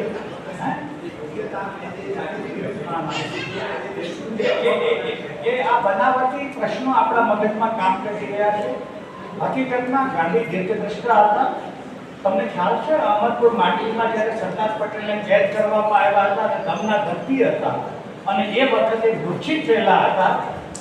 મિત્ર તમે બીજી શું વાત કરો? આઝાદી તો આ દેશને મળવાની હતી. ગાંધી ન આવ્યો હોત તો પણ આઝાદી મળવાની હતી. પણ 40% જે દેશી રજવાડાઓ હતા એનું વિલીનીકરણ કરવાની તાકાત માત્ર સરદાર પટેલમાંથી. એક જવાબદારી ગાંધીએ સરદાર પટેલને સોંપવાની. પદ મહત્વનું છે કે 582 રજવાડાનું વિલીનીકરણ કરીને ભારતનો એક નકશો બનાવ્યો એ અગત્ય. આજે આપણી સત્તા કામ છે આપણને આ પ્રશ્ન કરાવે છે.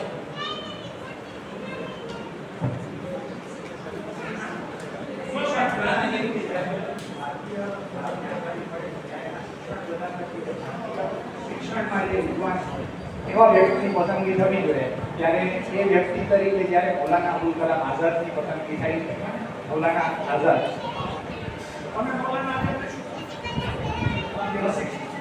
બિલકુલ નહીં, અશિક્ષિત નથી હું.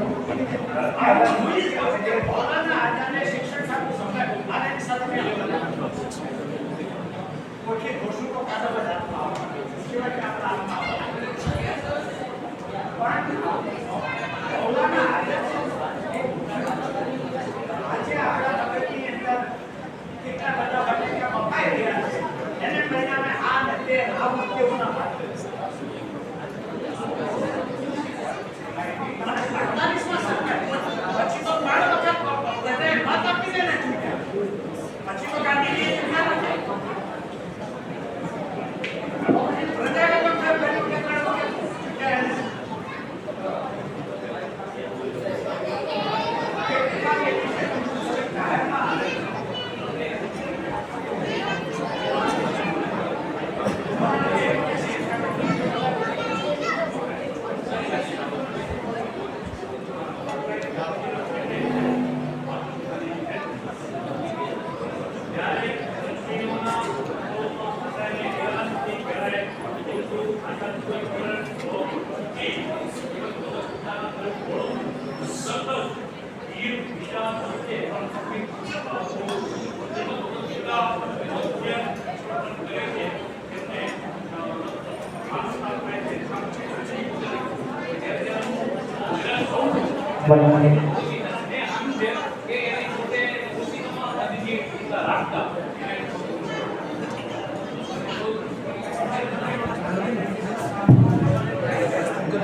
ગાંધી અને ગીતા એ વાત જ હતી.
આટલા સુંદર શ્રોતાઓ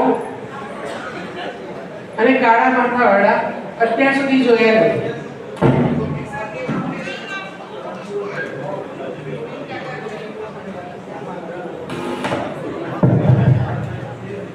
ત્યાં સરસ મજાના એસી હોલની અંદર પણ આવા શ્રોતા પ્રાપ્ત થયા નથી. મને ખરેખર થોડું ચિંતા હતી અને બધું અંદરથી મને એક આશાનું કિરણ બંધાયું જે અત્યાર સુધી મન નિરાશ હતું. કદાચ તમને પણ અંદરથી આનંદ અને ખુશી થઈ હશે કે વિચારો સાંભળનારા હજુ છે. વક્તાને સારા અર્થના શ્રોતા શોધતા હોય છે કે આજે મને ખરેખર અંદરથી બહુ સારી અનુભૂતિ થઈ. કેમનું કહે ને કે નિરાશાના વાદળમાં એક સરસ મજાનું આશાનું કિરણ ફૂટ્યું કે હજી પણ જે પોતાને સારા વિચારોથી સંપન્ન કરવા ઈચ્છે છે એવા વ્યક્તિઓ છે. અને એને માટે હું પહેલો આભાર, મેં હજુ સુધી હું એને મળી નથી, ફોન પર જ વાત કરી, કલ્પેશભાઈ ધાનાણી જ્યાં હોય ત્યાં આવો.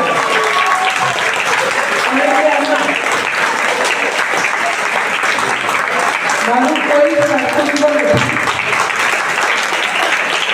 કલ્પેશભાઈ ઘરેથી આવો એટલે હજુ સુધી હું તમને મળી નથી હોય છે.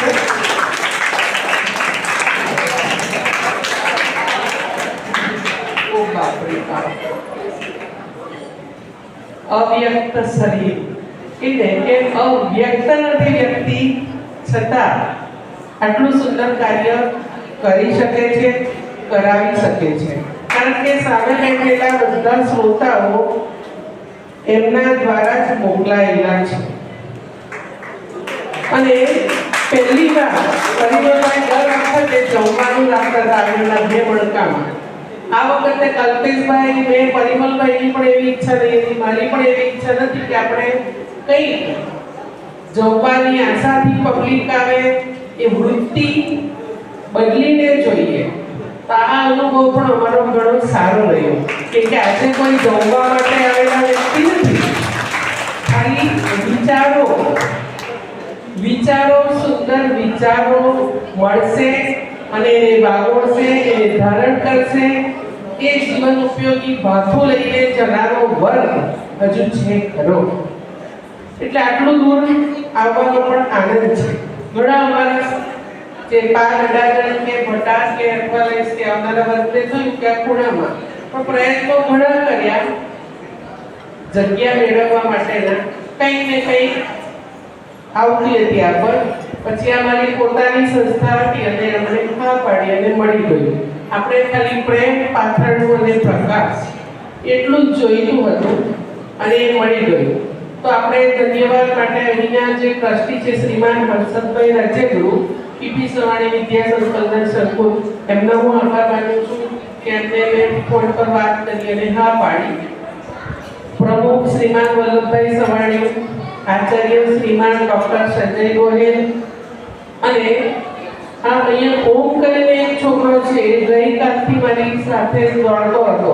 એ ઓમનો પણ હું ખૂબ આભાર માનું છું કે એને પણ, કારણ કે યુવાનો હશે તો તમે કામ કરી શકીશો અને અહીંયા મને એ સફળતા મળી ગઈ.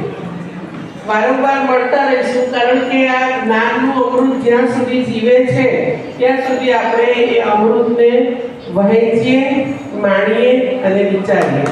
ગીતા અને ગાંધી પર એમનું વક્તવ્ય એટલા બધા અદ્ભુત છે, એટલા બધા મેં સાંભળ્યા છે કે આપણે, તમારી ઈચ્છા છે તો કોઈક વાર ચોક્કસ કોઈક સંસ્થામાં એમનું એ વક્તવ્ય આપણે ગોઠવીશું જ.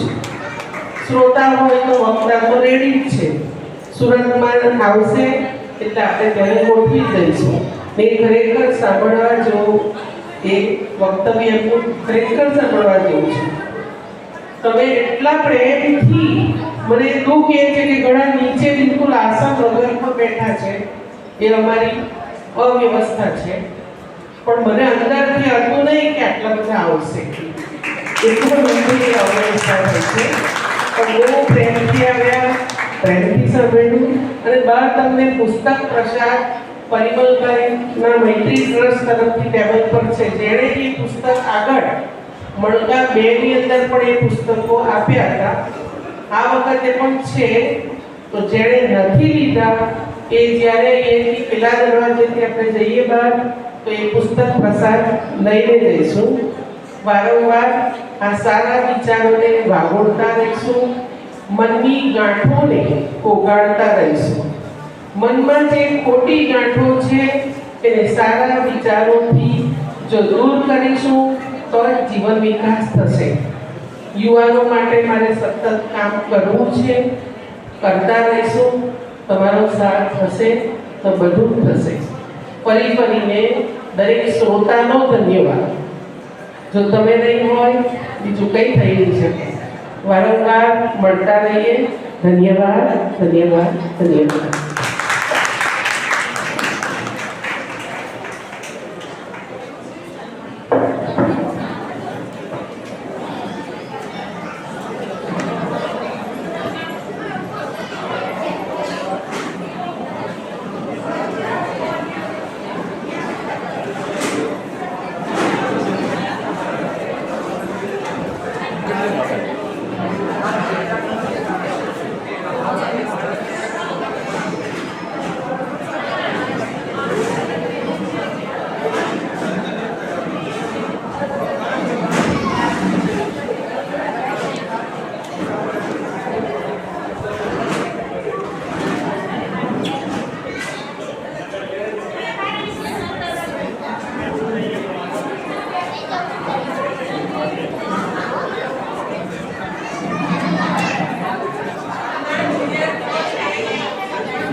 લાઈવ પણ થાય અને પછીથી આપણે આ રેકોર્ડિંગ કરી લીધું છે.